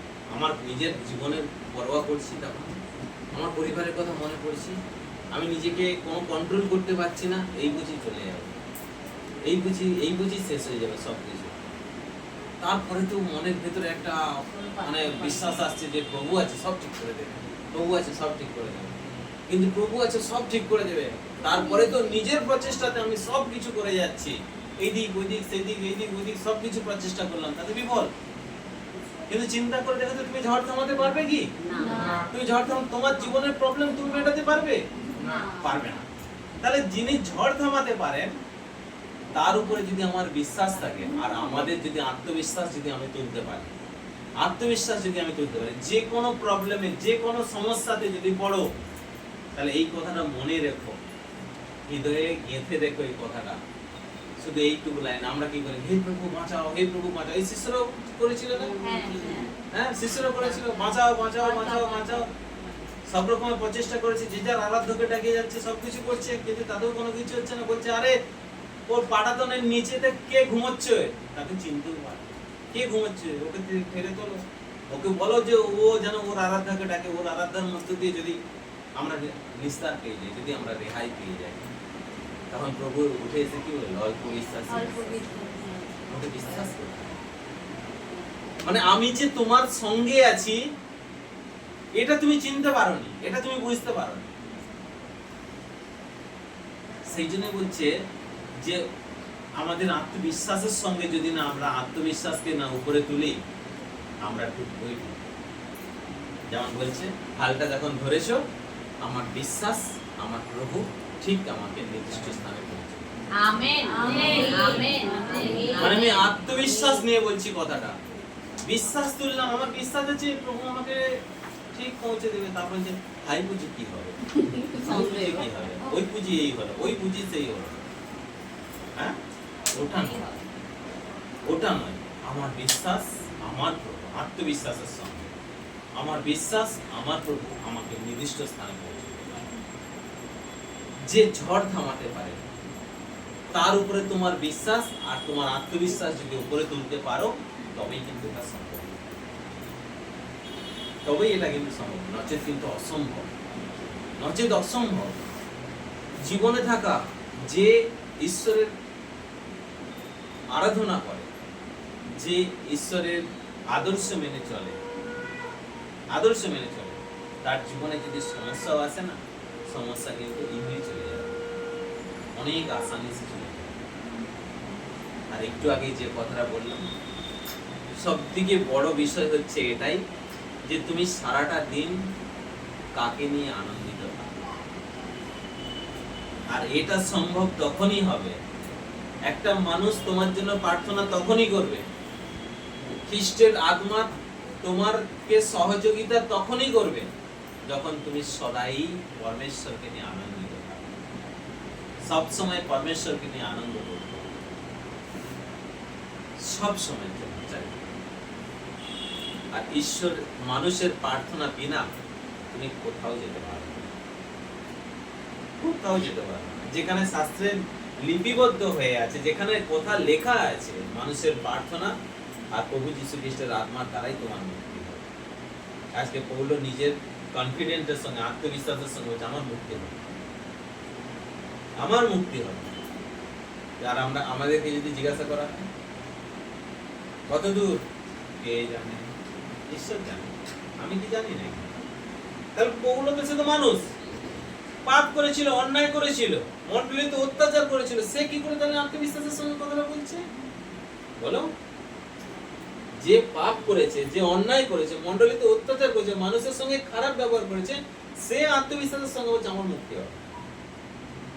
তার চালচলন প্রতি তার কতটা আত্মবিশ্বাস। আর আমাদের চালচলনে, আমাদের চালচলনের মধ্যে কি আছে? আমাদের আত্মবিশ্বাস আছে? আছে? নেই? হ্যাঁ কি না বলো? না হ্যাঁ, না হ্যাঁ, এটাই হলো। কিন্তু এবার বসে দেখো, পরমেশ্বর প্রভু তিনি চাইছেন যে তোমরা গড়ে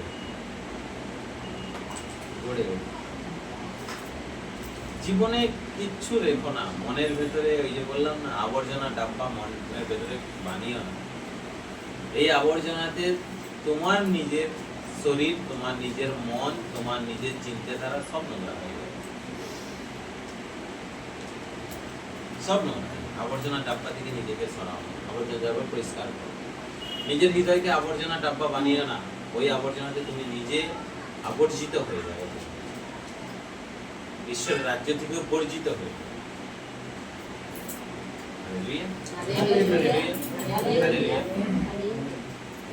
মানুষের সঙ্গে আজ মনে হয়, দেখো তো একবার সবাইকে আমার চেহারা গুলো দেখে নাও, দেখো, দেখতে অসুবিধা আছে? আমি দেখছি, দেখো দেখছিস মনে হচ্ছে তোমার জন্য প্রার্থনা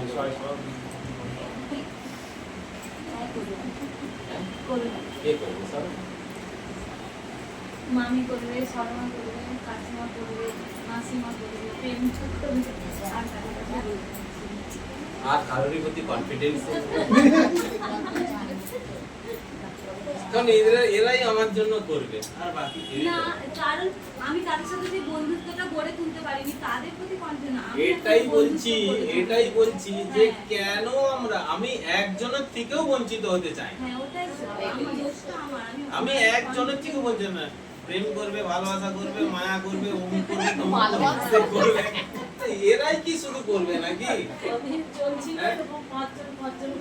না না, ওটাই তো প্রেম করবে, ভালোবাসা করবে, মায়া করবে, মমতা করবে, এই করবে, অমুক করবে, তমুক করবে, আর বাকি কেউই করবে না আমার জন্য প্রার্থনা। আমি কে?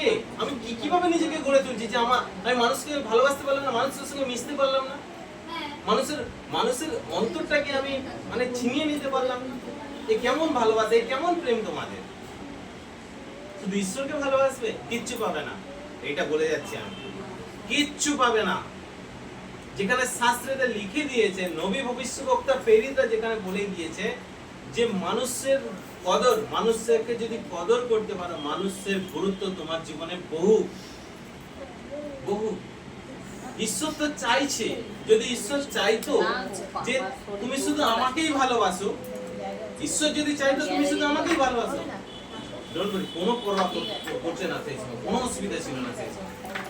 কিন্তু যেখানে পরমেশ্বর বলছে নিজের মতো প্রতিবেশীকে ভালোবাসো, আজ্ঞাতে দিয়ে দিয়েছে নিজের মতো প্রতিবেশীকে ভালোবাসো, কিন্তু সেই প্রতিবেশী আমার জন্য চিন্তা করে না, সেই প্রতিবেশীর জন্য আমি ভাবি না, শুধু বলছি হ্যাঁ বাসি তো, কেন প্রভু একসঙ্গে বসে তো আরাধনা করতে আসি, একসঙ্গে বসে তো প্রার্থনা করতে আসি। এর জ্বালা মানে হচ্ছে এইদিকে কি জ্বালা,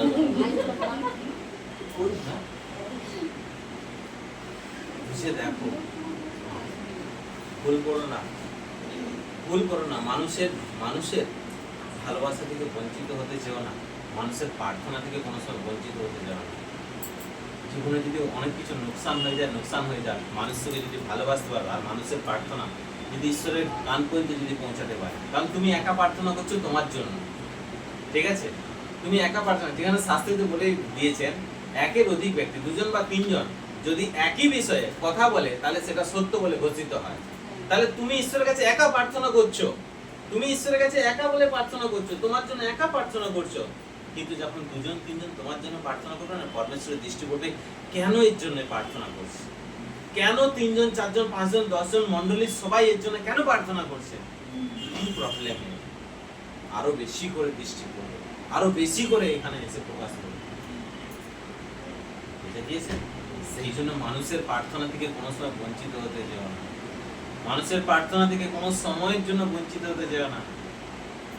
লাগাতার জীবনে যাই কিছু ঘটে যায় না কেন, প্রেমের সঙ্গে যদি আমার ঝগড়াও হয়, প্রেমের সঙ্গে যদি আমার ভেতরে যেন ভয় এটা থাকে, আমি ঝগড়া করবো প্রেমের সঙ্গে, কিন্তু যেন এইভাবে জানা না যেন ও আমাকে না ভুলে যায়। পারবো করতে? হ্যাঁ হ্যাঁ, মানে ঝগড়া করবো, মানে পারবো করতে? ঝগড়া করবো, হ্যাঁ ভুলে দিচ্ছে না। আমি তো বললাম যে ঝগড়া করবো, এমন ঝগড়া করতে না ও আমাকে ভুলে যায়। পারবো করতে? হ্যাঁ করবো, মানে এইরকমই ঝগড়া করবো যাতে আমাকে ভুলে যায়। ঝগড়া কিন্তু করবো, মানে ঝগড়া এমনই করবো যেন এর সঙ্গে আমার যেন না মানে দলাদলি যেন না হয়, কিন্তু ঝগড়া করবো, তাই তো প্রেম নাকি? সবাই বলে হ্যাঁ ভালোবাসা। তোমাদের ভালোবাসা যেন নুন দেওয়া খাবারের মতো, তোমাদের ভালোবাসা যেন অপরে যেন গ্রহণ করে, সেটাকে ভালো করে বুঝো। তোমাদের ভালোবাসা যেন নুন দেওয়া খাবারের মতো হয়। যদি ঝগড়াকে যদি বলি ভালোবাসা, তাহলে নুন দেওয়া খাবারের মতো সেই রকম মানে ঝগড়া করব যেন অপরে গ্রহণ করে নিতে পারে, ঠিক আছে? অপরে যেন গ্রহণ করে। Hallelujah, hallelujah, hallelujah. প্রিয়া কি বলছিলে বলো? আমি এটাই বলতে চাই যে এই প্রার্থনায় যারা অনেকদিন ধরেও চিনে, যারা নতুন চিনছে, আমাকে সকলে খুব ভালোবাসে, অবশ্যই, ঠিক আছে? এবার দ্বিতীয় কথা, আমি যদি কোনো সমস্যায় পড়ছি, যদি কারো কান পর্যন্ত পৌঁছে যে সমস্যায় পড়ছি, সেই সমস্যার সমাধান হয়ে গেছে, আমি ভেবে নিই এরা সবাই আমাকে প্রার্থনা করে। না ভেবে নি আমি ভেবে নিই না, আমি ভাবলাম, দেখো আমি সমস্যা থেকে বেরিয়ে গেছি, মানে এদের ভালোবাসা আমার সঙ্গে আছে, আমি বুঝলাম, কিন্তু এদেরকে আমাকে রিয়েলাইজ করাতে হবে না।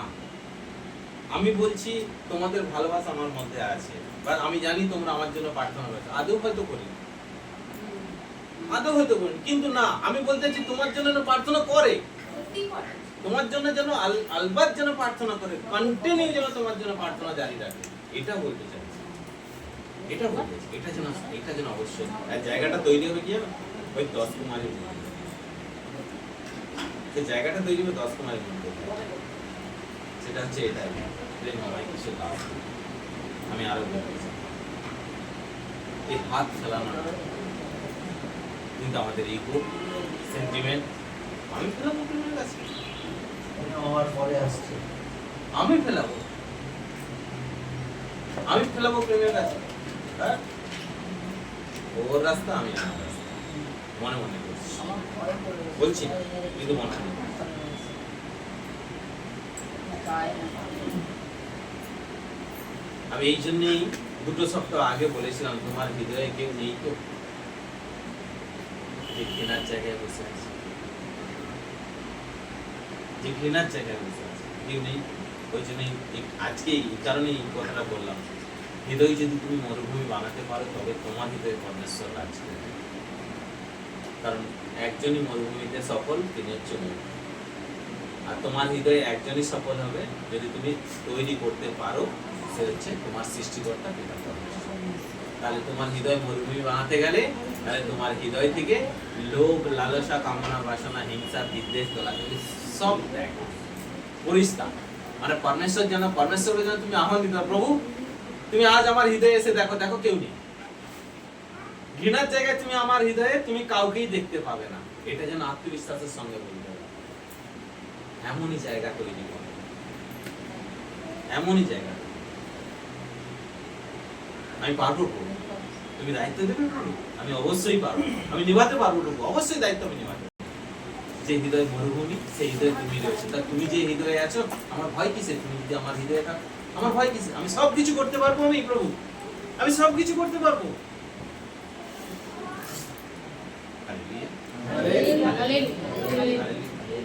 পরমেশ্বরের সাথে সম্পর্ক শুধু এইভাবে না, হালেলুয়া হালেলুয়া হালেলুয়া, ধন্যবাদ প্রভু যিশু, ধন্যবাদ প্রভু যিশু, ধন্যবাদ প্রভু যিশু, ধন্যবাদ স্বর্গীয় পিতা, ধন্যবাদ স্বর্গীয় পিতা, ধন্যবাদ স্বর্গীয় পিতা। উদ্ধারের প্রার্থনা করে নিলাম, এই সর্বস্থিতার প্রার্থনা করে নিলাম। প্রভু ভালো রেখো, সবাইকে ভালো রেখো, সবাই যেন ঠিকঠাক থাকে, এটা থাকে, এটা থাকে। ঠিক আছে, মেনে নিলাম তুমি রাত্রিতে বসে এইভাবেই প্রার্থনা করবে, কিন্তু কিন্তু তোমার চিরটা দিন, মানে সব সময় 24 ঘন্টাটা, 24 ঘন্টা যেন তোমার হৃদয় যেন এটা চায়, এটাই আমার পরিবার, এটাই আমার পরিবার, এরাই আমার সব, এরাই আমার সব, এরাই আমার সব, এটা যেন তোমার। Hallelujah hallelujah hallelujah. তাই সেই জন্য বলছি, দেখি আমরা সবাই গীত সঙ্গীত আর সুসমাচারে আছি।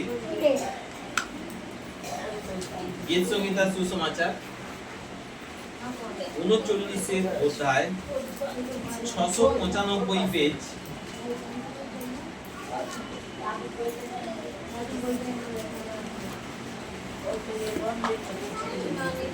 গীত সঙ্গীত আর সুসমাচার, গীত সঙ্গীত আর সুসমাচার 39 অধ্যায় 695 7 বাক্য, 7 বাক্য, 39 7, 39 7 পেয়েছেন সবাই? Hallelujah hallelujah hallelujah. এখানে বলছে, হে প্রভু তবে আমি কিসের আশায় থাকব? হে প্রভু আমি তবে আমি আর কিসের আশায় থাকব? আমার সব আশা তো তোমারই মধ্যে। দেখ, আমি কিসের আশায় থাকব? সবই আশা তো তোমারই মধ্যে। মানে যদি আমি সারাটা দিন যদি তোমাকে নিয়ে আমি খুশি থাকি, মানে পরমেশ্বরকে নিয়ে যদি আমি খুশিতে থাকতে পারি, এখানে লেখাই হয়েছে। আমি আবার রিপিট করছি, হে প্রভু হে প্রভু তবে আমি আর কিসের আশায় থাকবো? আমার সব আশা তো তোমারই মধ্যে। মানে নিজের জীবনটা পুরোপুরি ভাবে উজাড় করে দিয়েছে, সমর্পণ করে দিয়েছে। আমার যা কিছু আশা, যা কিছু আকাঙ্ক্ষা, যা কিছু সমস্ত কিছু তোমারই মধ্যে আছে। তোমাকে পেয়েছি, আমি সবকিছু পেয়ে গিয়েছি। তোমাকে যদি আমি হারিয়ে ফেলি, আমি জীবনের সবকিছুকে আমি হারিয়ে ফেলি। এই ভয়টা, যদি ভয় করতে হয়, এই কিছুতে ভয় করো যে প্রভু তোমাকে যদি আমি হারিয়ে ফেলি, তাহলে আমি সবকিছুকে হারিয়ে ফেলি। আর তোমাকে পেয়েছি মানে আমি জীবনের সবকিছু পেয়ে গেছি, সবকিছু পেয়ে গেছি। খুশিতে থাকতে হয়, খুশিতে। যতই সমস্যা হোক, যতই যাই হোক, যাই কিছু হোক না কেন, তোমাকে যেন কেউ একজন দেখে যেন বলতে পারে যে আরে তোমার মধ্যে এত দুঃখ, এত কষ্ট, তারপরেতেও তুমি এত আনন্দিত কেন, এত আনন্দিত কেন? দাউদকে জিজ্ঞাসা করেছে, দাউদ কি বলেছিল? আমি প্রকৃতপক্ষে জানতে পেরেছি উপাসনা ঘরেতে গিয়ে যে মানুষের জীবনের প্রকৃত অভাব হয়, আর আজ আমার সেই অভাব মোচন হয়েছে। ঈশ্বরের অভাব আমার জীবনে মোচন হয়েছে, তাই আমি আজ আনন্দিত। এই জায়গাটায় যদি কেউ আসতে পারে, এই জায়গাটায় কেউ যদি আসতে পারে, গর্ব, অহংকার, ইগো, সেন্টিমেন্ট সব কিছুকে ছেড়ে যদি এই জায়গাটায় যদি কেউ আসতে পারে, তার জীবন সার্থক হয়ে যাবে, তার জীবন সম্পূর্ণরূপে সার্থক। আমার কিছুই নেই, যেখানে শাস্ত্র বলছে বিচারের সময় তোমরা সাক্ষ্য দেবে আমি কেমন ছিলাম। মানে কি এখন থেকে যে তোমরা যে মিশছো, তোমাদের ভাবভঙ্গি, মেশা, কথাবার্তা বা আলোচনার পর যাই কিছু আছে সবকিছুটাই কিন্তু তোমাকে কিন্তু দেখানো হবে। এই দেখো, বা তোমাকে যে মানুষ যদি ভালোবাসে, পরমেশ্বরের দৃষ্টি এখানে থাকবে, এই মানুষটা তোমাকে ভালোবাসবে। কি কারণে তোমাকে ভালোবাসে? এমনই ভালোবাসা আমাদের মধ্যে তৈরি হোক যেখানে পরমেশ্বর পর্যন্ত এসে বলে কি গো তোমরা নিজেরা এতটাই নিজেদেরকে ভালোবাসছো, আমাকে ভুলে গিয়েছো। এই জায়গাটাই যেন আসতে পারে, কিন্তু ভয় পেও না। এই জায়গাটায় যদি আনতে পারো, এই জায়গাটায় যদি আসতে পারো, পরমেশ্বর খুশি হবে। জরুর বলবে অবশ্যই, কিন্তু খুশি হবে। আমেন। বলবেন অবশ্যই খুশি হবে যে তোমাদের এত ভালোবাসা, যে ভালোবাসা স্বর্গরাজ্যকে হার মানিয়ে দিয়েছে। বলো, যাক তোমাদের আমি যে তোমাকে ডেকেছি, ওই টাকাটা আজ সার্থক হয়েছে। এমনই ভালোবাসা, পরমেশ্বর যেন অবাক হয়ে যায় তোমাদের ভালোবাসা দেখে, একে অপরের প্রতি প্রার্থনা দেখে যেন অবাক হয়ে যায়। Hallelujah, hallelujah, hallelujah. আবার রিপিট করছি, হে প্রভু তবে আমি আর কিসের আশায় থাকবো? আমার সব আশা তো তোমারই মধ্যে, সব আশা তো তোমারই মধ্যে। কেন? তোমার তো সন্তান, আমি এখানে আনন্দ পেয়েছি। আর এর ভিতরে কি দেখলি জানো প্রভু? এর ভিতরে তোমারই তো আত্মা আছে। আমি কেন ভালোবাসবো না? হালেলুয়া, এই হচ্ছে সম্পর্ক গঠন, এই হচ্ছে সম্পর্ক গঠন ঈশ্বরের সঙ্গে, মানুষের সঙ্গে। এই হচ্ছে সম্পর্ক গঠন। কিন্তু এই নয় দাদার জন্য একটু নম প্রার্থনা করে নিলাম, আমি রোজ প্রার্থনা করি দাদার জন্য, এটা না, এটা না। ঈশ্বরের মন, ঈশ্বরের নজর দাঁড়িয়ে নিতে হবে। এমনই হোক আমাদের ভালোবাসা, এমনই হোক যে পরমেশ্বরকে যেন আমরা একসঙ্গে সবাই যেন বলতে পারি, প্রভু যে তুমি দুটো আজ্ঞা দিয়েছে না, নিজের মতো প্রতিবেশীকে ভালোবাসার জন্য, মন প্রাণ দিয়ে ঈশ্বরের সেবা করো আর নিজের মতো প্রতিবেশীকে ভালোবাসো। প্রভু আমরা ঠিক করেছি একসঙ্গে সবাই মিলে একে অপরকে ভালোবাসবো আর একসঙ্গেই তোমার সেবা করবো। আমি একা করবো না, একসঙ্গে তোমার সন্তানদেরকে আমি সাথে নেব, একসঙ্গে আমি তোমার সেবা করবো। এই হচ্ছে জীবন, এই হচ্ছে জীবন। কিন্তু না, একাকী তুমি কোনো সময়ই ভালো থাকতে পারবে না। কোনো সময় ভালো থাকতে পারবে না, একাকী কোনো সময়ই ভালো থাকতে পারবে না। সত্যি কথা মনে হয় মোবাইলটা মাঝে মাঝে খুলে দেখি একটা কেউ মেসেজ দেয় না। সবাই কি ভুলে গেল, এটা আমি সত্যি করে মানে নিজের মনের কথাটা বলছি, একটা কেউ মেসেজও দেয় না, সে কেউ সবাই কি মনে হয় ভুলে গেল না কি বলো তো? যাক, ওরা ভুল গেল, আমিও ভুলবো না, আমিও ছাড় নেবো না, নেই মনে হয় মাঝে মাঝে মাঝে মাঝে একটা মনে হয় একটা কিছু। লোক আবার কমপ্লেন দিয়ে দিয়েছে আমি ফোন করলে ফোন উঠাই না, কিছু করার নেই, ঠিক আছে।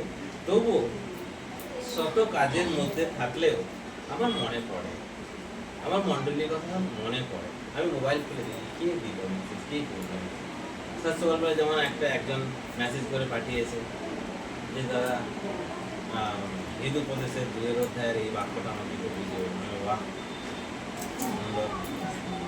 আমাকে তো কোনো সময় একটা প্রেসারে তো লাগলো, আমাকে এটা অ্যান্সার দিতে হবে, তাকে তারও চাহিদা রয়েছে। ভালো লাগছে সকালবেলা উঠে একটা ভালো জিনিস, এটা তো আমার থিঙ্কিং এলো। সেও রাত্রিতে ঘুম থেকে উঠেছে, সে তো ইংল্যান্ডে বসে নেই, হ্যাঁ, এখানে সকাল হলে সেখানে রাত্রি, সেখানে রাত্রি হলে এখানে সকাল। আমিও সকালে ঘুম থেকে উঠেছি, সেও সকালে ঘুম থেকে উঠেছে, মোবাইলে মেসেজ এলো সকালে রেখে দিয়েছে। বাহ, মনে তো হচ্ছে যা এটা নিয়ে তো তার রাত্রিতে সে হয়তো চিন্তা করেছিল, বাক্য নিয়ে হয়তো চিন্তা করেছিল, যে সকালবেলা উঠে এই জিনিসটা মেসেজ করেছে। তো সেই জন্য বলছে মানুষের সঙ্গে অবশ্যই প্রেম, এতটাই ভালোবাসো মানুষকে, এতটাই ভালোবাসো পরমেশ্বর যেন মুক্ত হয়। Hallelujah, hallelujah. 8 বাক্য বলছে আমার সমস্ত অন্যায় থেকে তুমি আমাকে সরিয়ে নাও। কত সুন্দর কথা, পরমেশ্বরকে বলছে আমার সমস্ত অন্যায় থেকে তুমি আমায় সরিয়ে নাও। যাদের বিবেক অসাড় তাদের কাছে তুমি আমাকে হাসির পাত্র করে তোলো। কত সুন্দর কথা। ঈশ্বরকে বলছে প্রভু যাদের বিবেক অসাড় তাদের কাছে আমাকে আর হাসির পাত্র বানিয়ে আনো, তুমি আমাকে কাছে টেনে নাও, তোমার কাছে টেনে নাও। আমি জানি তোমার কাছে তুমি যদি আমাকে কাছে টেনে নাও তাহলে কেউ আমাকে হাসির পাত্র করবে না, আর কেউই আমাকে তুচ্ছ করবে না, কারণ তুমি আমাকে লালন করবে, পালন করবে, বড় করে তুলবে এবং তোমার জ্ঞানবান করে দেবে। তুমি আমাকে কাছে টেনে নাও। Hallelujah, hallelujah. আমি চুপ করে আছি, মুখ খুলব না। কত নম্রতা দেখো, একটা মানুষের কত নম্রতা দেখো, আমি মুখ খুলব না। শাস্ত্রেতে আমি কোন একটা জায়গায় বাক্যতে লেখাই রয়েছে লোকে আমাকে যা বলছে বলুক, আমি কিন্তু মুখ খুলব না, কারণ আমি জানি মুখ খুললেই তাহলে সেখানে আমি বের হব। আমি মুখ খুলব না, তুমি যা বলছো বলবে। দেখো এখানেও লেখা রয়েছে আমি চুপ করেই আছি, মুখ খুলব না, কারণ তুমি এই সব কষ্ট হতে দিয়েছো। আমি চুপ করেই আছি, মুখ খুলব না, কারণ তুমি এই সব কষ্ট হতে দিয়েছো। তুমি এসব কষ্ট হতে দিয়েছো, কারণ তুমি যদি না আমাকে কষ্ট দাও বা তুমি যদি না আমাকে প্রবলেমের মধ্যে রাখো তাহলে হয়তো আমি হয়তো তোমাকে সেইভাবে ডাকবো না যেভাবে তুমি আমার কাছ থেকে ডাকটা পেতেছো। হয়তো তোমাদের ভয় লাগছে এই বাক্যটা পরমেশ্বর প্রবলেম দেবে, কষ্ট না দিলে ঈশ্বরকে বোঝা হ্যাঁ? যায় না। কষ্ট পরমেশ্বর দেবে, এই তো একটু আগে বললেন সব কষ্ট থেকে এইভাবে বেরিয়ে যাওয়া যায়। আবার কেন বলছেন এটা? ওই বললেন না তো আপনারা? কিন্তু পরমেশ্বরের দেওয়া কষ্টের পরে কি আছে দেখি, তারপরে কষ্টের বিষয় বলবো, ঠিক আছে? এত তাড়াতাড়ি কষ্টের বিষয়ে আমরা যাব না, আগে আনন্দের বিষয়ে আমরা আগে দেখে নিই। 10 বাক্য বলছে আমার উপর থেকে তোমার শাস্তি তুমি সরিয়ে নাও, তোমার হাতের ঘা খেয়ে আমি প্রায় শেষ হয়ে গেছি। কেন এটা হয়? পরমেশ্বরকে কেন বলতে হলো প্রভু এই শাস্তি থেকে তুমি আমায় সরিয়ে নাও, তোমার হাতের ঘা খেয়ে আমি শেষ হয়ে গেছি? কেন বলতে? নিশ্চিত সে ভুল করেছিল, নিশ্চিত অন্যায় করেছিল, যার কারণে তার আজকে অনুশোচনা হয়েছে। যতক্ষণ না পর্যন্ত একটা মানুষের অনুশোচনা আসে, আর যতক্ষণ না পর্যন্ত আমি একটা মানুষকে অনুশোচনা ঘটাতে পারবো, ততক্ষণ পর্যন্ত মানুষের সঙ্গে সম্পর্ক বাঁধা, ঘর বাঁধা অসম্ভব। আমি বলে দিয়েছি প্রেমের যখন অনুশোচনা হবে ও আমার সঙ্গে কেমন ভালো ব্যবহার করবে, কিন্তু না, ভুল করছো। আমি তো এগিয়ে যাই, আমি এগিয়ে গিয়ে আমি এমনই কিছু পর্যায়ে তৈরি করি যে অনুশোচনার জায়গায় যেন আসতে পারতে হয়, কিন্তু আমার কাছে না, ঈশ্বরের কাছে।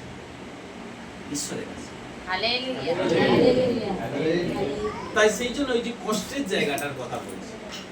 কারণ তুমি কষ্ট দিয়েছো, তুমি কষ্ট দিলে মানুষ এটাকে গ্রহণ করতে চায় না। ঈশ্বর কষ্ট দিলে, ঈশ্বর তো দয়াময়, করুণাময়, তিনি আবার কি করে কষ্ট দিতে পারেন? কিন্তু দেখো এখানে কি বলছে 10 বাক্য, আমার উপর থেকে তোমার শাস্তি তুমি সরিয়ে নাও, তোমার হাতের ঘাতে আমি প্রায় শেষ হয়ে গেছি। ঘা বলতে কি এই ঘা, পিটুনি নাকি কোন ঘায়ের কথা বলছি? তোমার হাতের ঘা, আমি শেষ হয়ে গেছি। কারণ জ্ঞান থাকতে থাকতে, আমার সময় থাকতে থাকতে আমি তোমার কথাগুলোকে আমি গ্রাহ্য করব, যার কারণে আজকে আমি যে দশার মধ্যে চলছি, সেই দশার জন্য দায়ী হচ্ছে আমি নিজে। কিন্তু এই দশা থেকে বেরিয়ে আসা যায়, বলো কি করে? বলো কি করে? না, এইভাবে বেরিয়ে আসা যায় যখন আমি নিজেকে নত করব, নিজের ভুলটাকে আমি বুঝবো, বুঝে প্রত্যেকের সঙ্গে যখন আমি আবার নতুন ভাবে ঘর বাঁধব। এই নয় আজকে ঘর বাঁধলাম, কালকে বা 2 মাস পর আবার চালটাকে খুলে নিয়ে পালিয়ে যাবো। এটা ঘর বাঁধা বলে না। আমি তোমার সঙ্গে ঘর বেঁধেছি মানে আমি একবারে শেষ জীবন পর্যন্ত আমি তোমার সঙ্গে ঘর বাঁধবো, শেষ জীবন। এটা কখন হয়?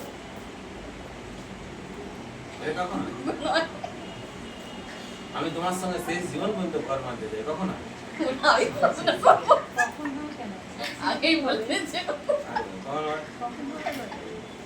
ওই যে যদি দাও হৃদয় তখনই হয়, কিন্তু ওটাও আর হচ্ছে না।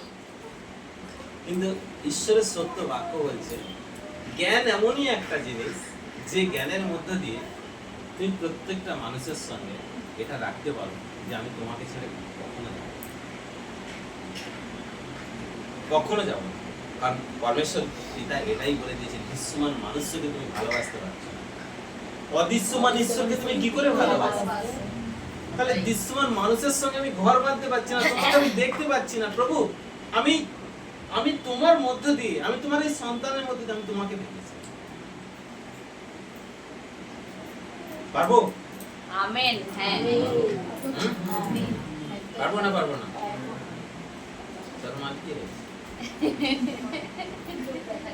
চশমা লুবো, চশমা লুবো।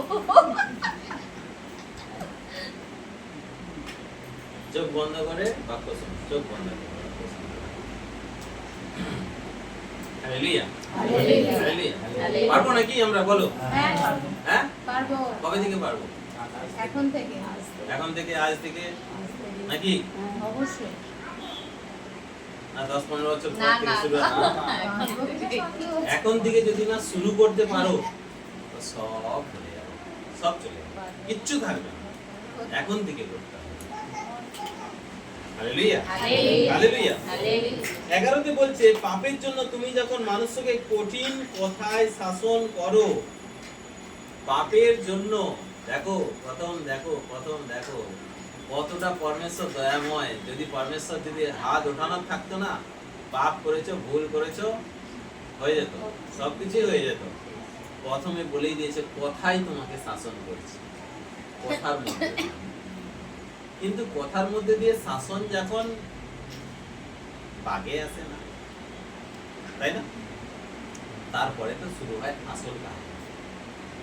তাই সেই জন্য তোমাদের কাছে বলছি, কথার মধ্যে দিয়ে যে শাসন, সেই শাসনে নিজেকে পরিবর্তন করে এতে পরমেশ্বর খুশি হবে।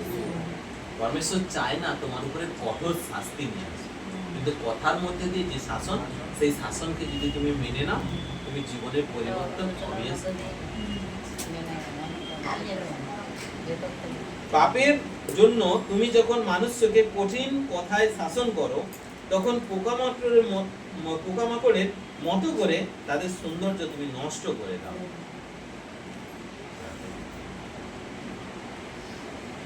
শাস্ত্রেতে লেখা রয়েছে, একটা পোকা যদি কোনো একটা গাছে লাগে বা কোনো জায়গায় যদি লাগে, কোনো ফলে বা ফুলে বা কোনো জায়গায় যদি লাগে, সে কি করে? পুরোটা নষ্ট করে, নষ্ট করে। ঠিক সেই রকমই বলছে এখানে। এখানে বলছে যে তখন পোকামাকড়ের মতো করে তাদের সৌন্দর্য তুমি নষ্ট করে দাও। যতক্ষণ না পর্যন্ত, এটা আমাদের কাছে একটা কিন্তু বিশাল ভালো বিষয়। কে কে বিউটি পার্লারে যাও?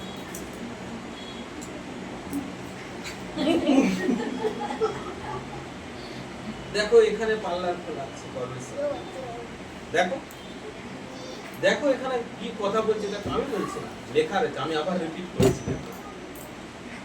পাপের জন্য তুমি যখন মানুষকে কঠিন কঠিন কথায় শাসন করো, তখন পোকামাকড়ের মতো করে তাদের সৌন্দর্য তুমি নষ্ট করো। সৌন্দর্য বাড়তে পারে পরমেশ্বরের আদর্শ মানব কথা অনুসারে। কথা অনুসারে দেখো, সৌন্দর্য বলতে শুধু এই ফেসটা সৌন্দর্য নয়, শুধু এটাকে সৌন্দর্য কথার মধ্যে সৌন্দর্যটা ব্যবহার, আচরণ, মেলামেশা, কথাবার্তা সব কিছু নিয়ে তাকে সৌন্দর্য। তাহলে কথায় যখন তুমি নিজেকে পরিবর্তন করে নিতে পারবে, পরমেশ্বরের কথার মধ্যে দিয়ে যখন তুমি পরিবর্তন করে নিতে পারবে, অবশ্যই তোমার কিন্তু সৌন্দর্য কিন্তু অবশ্যই হয়ে গেছে। নিজেকে পরিবর্তন করো, দেখবে কি গ্ল্যামার আসবে। Hallelujah, hallelujah. চাও কি বলো? হ্যাঁ, চলো ডান, আমিও রাজি। ঠিক আছে, আপনি আগে আগে দিনই তো বললেন যে সৌন্দর্য বাড়াতে চাও, পার্লারে যাও, পার্লারে এসেছি আমি। পার্লারে যাও। ওই যে পার্লারেতে এসেছি। প্রেম একটু একটু কাতুরমুতি করে বলছে। না না, এই আরে আমি কিছু বস বলতে না। আমি বুঝে গেছি। থাকবে ওকে আবার কটা ও, বাইরে বুঝতে ছিলাম। পারছি না তো। যদিও আমি যাই, মানে খুব আনন্দ লেগেছে। আনন্দ? এই যে- সত্যি কথা বলতে, এই যে আবার চলে এসেছি, তো এখন মনে হচ্ছে কাজ ছেড়ে সত্যি কথা বলতে ঈশ্বরের মণ্ডলীতে মানুষের সঙ্গে মিশেছে আনন্দ। তুমি কোনো কিছু তুমি পাবে না। কোনো কিছু আমি নিজে জানি, আমি এত মণ্ডলীতে ঘুরছি, এত মানুষের সঙ্গে মিশছি, আমি নিজে জানি, আমি নিজে জানি, সত্যিকারের নিজে জানি। মানে আমি বোঝাতে পারবো না এটা কতটা আনন্দ। তারপরে বাক্য, প্রত্যেকটা বাক্য বুঝবার জন্য আমাকে বলে দিচ্ছি। ধরো বাড়িতেও যে সন্ধ্যেবেলা আমাদের হয়, যদি কেউ না কিছু আমাকেই বলতে পারে, তুমি বলো, তারাও শুনবার জন্য ইয়ে করে, আর আমাকেও ঈশ্বর করবার জন্য ওই সময়টা যতটা তৈরি করে দিয়েছে আমাকে, সেই হিসাবে আমি ততটা আমি ঠিক করছি। ঠিক আছে, তো সেই জন্য বলতে দেখো, শুধু সৌন্দর্য বলতে চেহারা সৌন্দর্যের কথা নয়, সব দিকে সৌন্দর্যের কথা। তো সেই পরিপ্রেক্ষিতে আমরা পরমেশ্বরের কথার মধ্যে দিয়ে যদি নিজেকে আমরা পরিবর্তন করে নিতে পারি, ঠিক আছে। কারণ এখানে বলেই দিয়েছে প্রথমে, পাপের জন্য তুমি যখন মানুষকে কঠিন কথায় শাসন করো, পাপের জন্য তুমি যখন মানুষকে কঠিন কথায় শাসন করো, আমরা ভুল করেছি প্রভু। এই একটা কথা এখানে পাপের জন্য তুমি বলছে কেন? পাপের জন্য ঈশ্বরের কথা বলছি। পাপের জন্য তুমি যদি ভুল করো, পাপ করছো, ঈশ্বর তোমাকে প্রথমে শাসন, আমি বলছি না, এটা একটা সুযোগ, অপরচুনিটি আমাদের কাছে। কঠোর শাস্তি পাওয়ার আগে কথার দ্বারা তোমার কাছে কিছু শাসন আছে, কথার দ্বারা শাসন আছে। সেটা কোনো মানুষের মধ্যে হোক, সেটা মণ্ডলীর মধ্যে হোক, সেটা এই আলোচনা সভাতে হোক, যেভাবে হোক একটা শাসন আছে। সেটাকে যদি তুমি মেনে নিতে পারো, আর সেটা অনুসারে যদি তুমি নিজেকে পরিবর্তন করে নিতে পারো, তোমার সৌন্দর্য তুমি অবশ্যই বাড়িয়ে দেবে। কারণ এখানে বলে দিয়েছে যে পোকার মতো করে কিন্তু তুমি সৌন্দর্য নষ্ট করো। মানুষ বলছে পোকার মতো তুমি সৌন্দর্য নষ্ট করে, কিন্তু মানুষ যদি আগের কথাটার উপরে যদি ভিত্তি করতো, তোমার কথাতে যদি আমি নিজেকে পরিবর্তন করে নিতে পারতাম তাহলে পোকা লাগতো না। পরিষ্কার এটাই।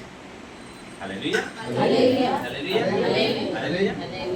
বুঝতে পারছো নাকি না বুঝতে পারছো না? কারণ কিছু অসুবিধা হচ্ছে নাকি বুঝতে? না না অসুবিধা নেই। হ্যাঁ কি আজকে মানে ঠিক আছে, বাক্য তো আমি বলেই যাচ্ছি বাক্য, কিন্তু কিছু তো ডিসিশন নাও। হলো কিছু ডিসিশন, হ্যাঁ। কিছু লক্ষ্য হলো, কিছু সিদ্ধান্ত হলো। হ্যাঁ তো হ্যাঁ যেন হয়, কাল যেন না না হয়। না না না। ঠিক আছে, হ্যাঁ কারণ শাস্ত্র বলেই দিয়েছে হ্যাঁ যেন হ্যাঁ হয়, না যেন না হয়। তো সেই পরিপ্রেক্ষিতে যেন আমরা যা ডিসিশন নেব, ঠিক আছে। এই যেমন আমি বলছি, আমি এখন যে বাক্য বলছি, এই বাক্য আমি বলছি বটে, কিন্তু আমি ভেতরে কিন্তু আমি কিছু ডিসিশন নিচ্ছি। ঠিক সেরকম বাক্য শুনছো তোমরা, শুনতে তোমাদের ভেতরে যেমন কিছু ডিসিশন তৈরি হয়। কিছু ডিসিশন তৈরি হয়, এটা এরকম, এটা করতে হবে, এটা এরকম, ওটা ওই করতে হবে। ঠিক আছে, এই ছাড়বো না, একে ছাড়বো না, এর সঙ্গে ভালো ব্যবহার করে নিতে হবে, এটাই করতে হবে, ওই করে নিতে হবে। ঠিক আছে, ভেতরে কিন্তু এটাকে যেন সম্পূর্ণ করতে পারবে, এটা সম্পূর্ণ করতে হবে। জীবনে যাই কিছু করো না কেন, সব কিছু ভাবনা চিন্তার মধ্যে দিয়ে যা কিছু করো ভাবো, পরমেশ্বরের আদর্শ অনুসারে করো, দেখবে তোমার থেকে খুশি কেউ ছিনে নিতে পারবে, কেউ ছিনে নিতে পারবে। তার সব থেকে বড় হচ্ছে নিজেকে সদাই চিরন্তন আনন্দিত রাখো। যাই কিছু হোক, যাই কিছু সমস্যা হোক, যাই কিছু প্রবলেম না হোক, কিন্তু তোমার মধ্যে যেন আনন্দ না শেষ হয়ে যায়। আনন্দ শেষ হয়ে যাওয়া মানে তোমার মধ্যে মনেই রাখবে, তুমি যদি এটা নিজেকে বলছি, যদি তোমার বুঝতে পারো যে তোমাদের মধ্যে আনন্দ শেষ হতে যাচ্ছে, তার মানে তুমি বুঝো যে ডেঞ্জার জন্য কিন্তু পৌঁছাচ্ছ, তাই আমাকে ব্যাক করে আসতে হবে। আমি কিন্তু ব্যাক করে আসতে হবে, তাই ব্যাক করে এসে আমাকে পুনরায় কিন্তু ঠিক আনন্দের জায়গাটা কিন্তু আমাকে দাঁড়াতে হবে, আবার আনন্দের জায়গাটা। কারণ আমি ডেঞ্জার জন্য যদি চলে যাই, হ্যাঁ, তো সেটা না গিয়ে আমাকে ব্যাক করে কিন্তু আবার একটা ঠিক জোনেতে আসতে হবে, যাতে আমার মধ্যে আনন্দ না কমে আসে। যাতে যদি আনন্দের কমে না হয়, তবেই তুমি মানুষের সঙ্গে মিশতে পারবে, তবেই তুমি অন্তর দিয়ে ঈশ্বরকে ডাকতে পারবে, তবেই তুমি মানুষের সঙ্গে ভালো সম্পর্ক তৈরি করতে পারবে। আর দেখো, সব থেকে বড় প্রসঙ্গ হচ্ছে যে এইখানে যেটা লেখা রয়েছে, যে প্রথম কথা হচ্ছে পাপের জন্য পরমেশ্বর যে কথার মধ্যে দিয়ে যে শাস্তি নিয়ে আসছে, ঠিক আছে, কথার মধ্যে দিয়ে সংশোধনটা নিয়ে আসছে, তার সেটাকে আমরা যেন মেনে নিতে পারি। মানে কানে এসে গেল, মানে আমার কাছে কথা হলো, এটা মানলাম। অ্যাকচুয়ালি এটা উদাহরণ বলছি, আমি একটু আগে যেমন বললাম, একটা ফুলে পোকা লেগেছে, একটা ফলে পোকা লেগেছে, বা অনেক সময় হয়তো ঘরেতে একটা কোনো জায়গাতে এই যে কাটে হয়তো পোকা লেগেছে, সেটা কি করছে, নষ্ট করে দেয়, নষ্ট করে দেয় না করে দেয়, নষ্ট করে দেয়। ঠিক সেই রকমই বলছে, ঠিক সেই রকম বলছে, তুমি যদি না পাপের দরুন ঈশ্বর তোমাকে কথার মধ্যে দিয়ে শাসন করছে, সেই কথার মধ্যে দিয়ে শাসনটাকে যদি না তুমি মেনে নাও, তাহলে কিন্তু সৌন্দর্যকে নষ্ট করে দেবে।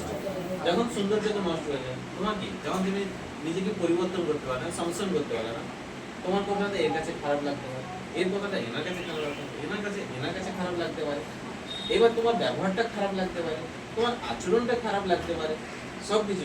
তাই সেই জন্য বলছে প্রত্যেককেই বলা হচ্ছে কথার দ্বারা নিজেকে পরিবর্তন, নাহলে পোকার মতো করে সৌন্দর্য। মানে সৌন্দর্য বলতে এই সৌন্দর্য না, ঠিক আছে, সৌন্দর্য কথার অর্থ হচ্ছে এটা। সৌন্দর্য কথা হচ্ছে যেটা, যে শুধু রূপটাকে সৌন্দর্য বলে না, তার আচার আচরণ ব্যবহার গুণ সব কিছু নিয়েই সৌন্দর্য বলে। ঠিক আছে, এই জন্য বললাম বিউটি পার্লারে কি যাবে। আচ্ছা, একটা বলছি, মানে কোশ্চেন আছে যে এই যে আপনি যেটা বলছেন যে এই মানে আগে নিজের মধ্যে সৌন্দর্যটা তখন থাকি যখন নিজে, এবার দরকার নেই, কেন সৌন্দর্যতে যাচ্ছ, কোথায় ফ্যাশন শোতে যাবে? আগে তো প্রথমে তো উপরের লাইনটা তো আগে বোঝো না, যে পাপের জন্য তুমি যখন মানুষকে কঠিন কথায় শাসন করো, সৌন্দর্যতে কেন লাফাচ্ছ তোমরা? শুধুমাত্র কোথায় ফ্যাশন শোতে যাবে রে বাবা? আমি আগে ডিসিশন করি না যে কথার মধ্যে যে কর্মসূচির শাসনগুলো নিয়ে এসেছে, সেই শাসনগুলোকে আমি মেনে নিয়ে আমি নিজেকে পরিবর্তন করি, তাহলে পোকা লাগতে নেই, সৌন্দর্য নষ্ট করতে নেই, নাহলে পাল্লা দেবে। আই দেখো, তাহলে সুন্দর হয়ে যাবে। ঠিক আছে, বুঝতে পেরেছো? কারো যদি কিছু জিজ্ঞাসা থাকে, কারো যদি কিছু বোঝার অসুবিধা থাকে, বলতে পারবে অবশ্যই।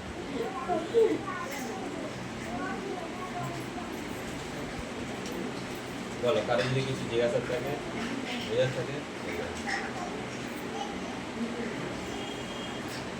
কি হইয়া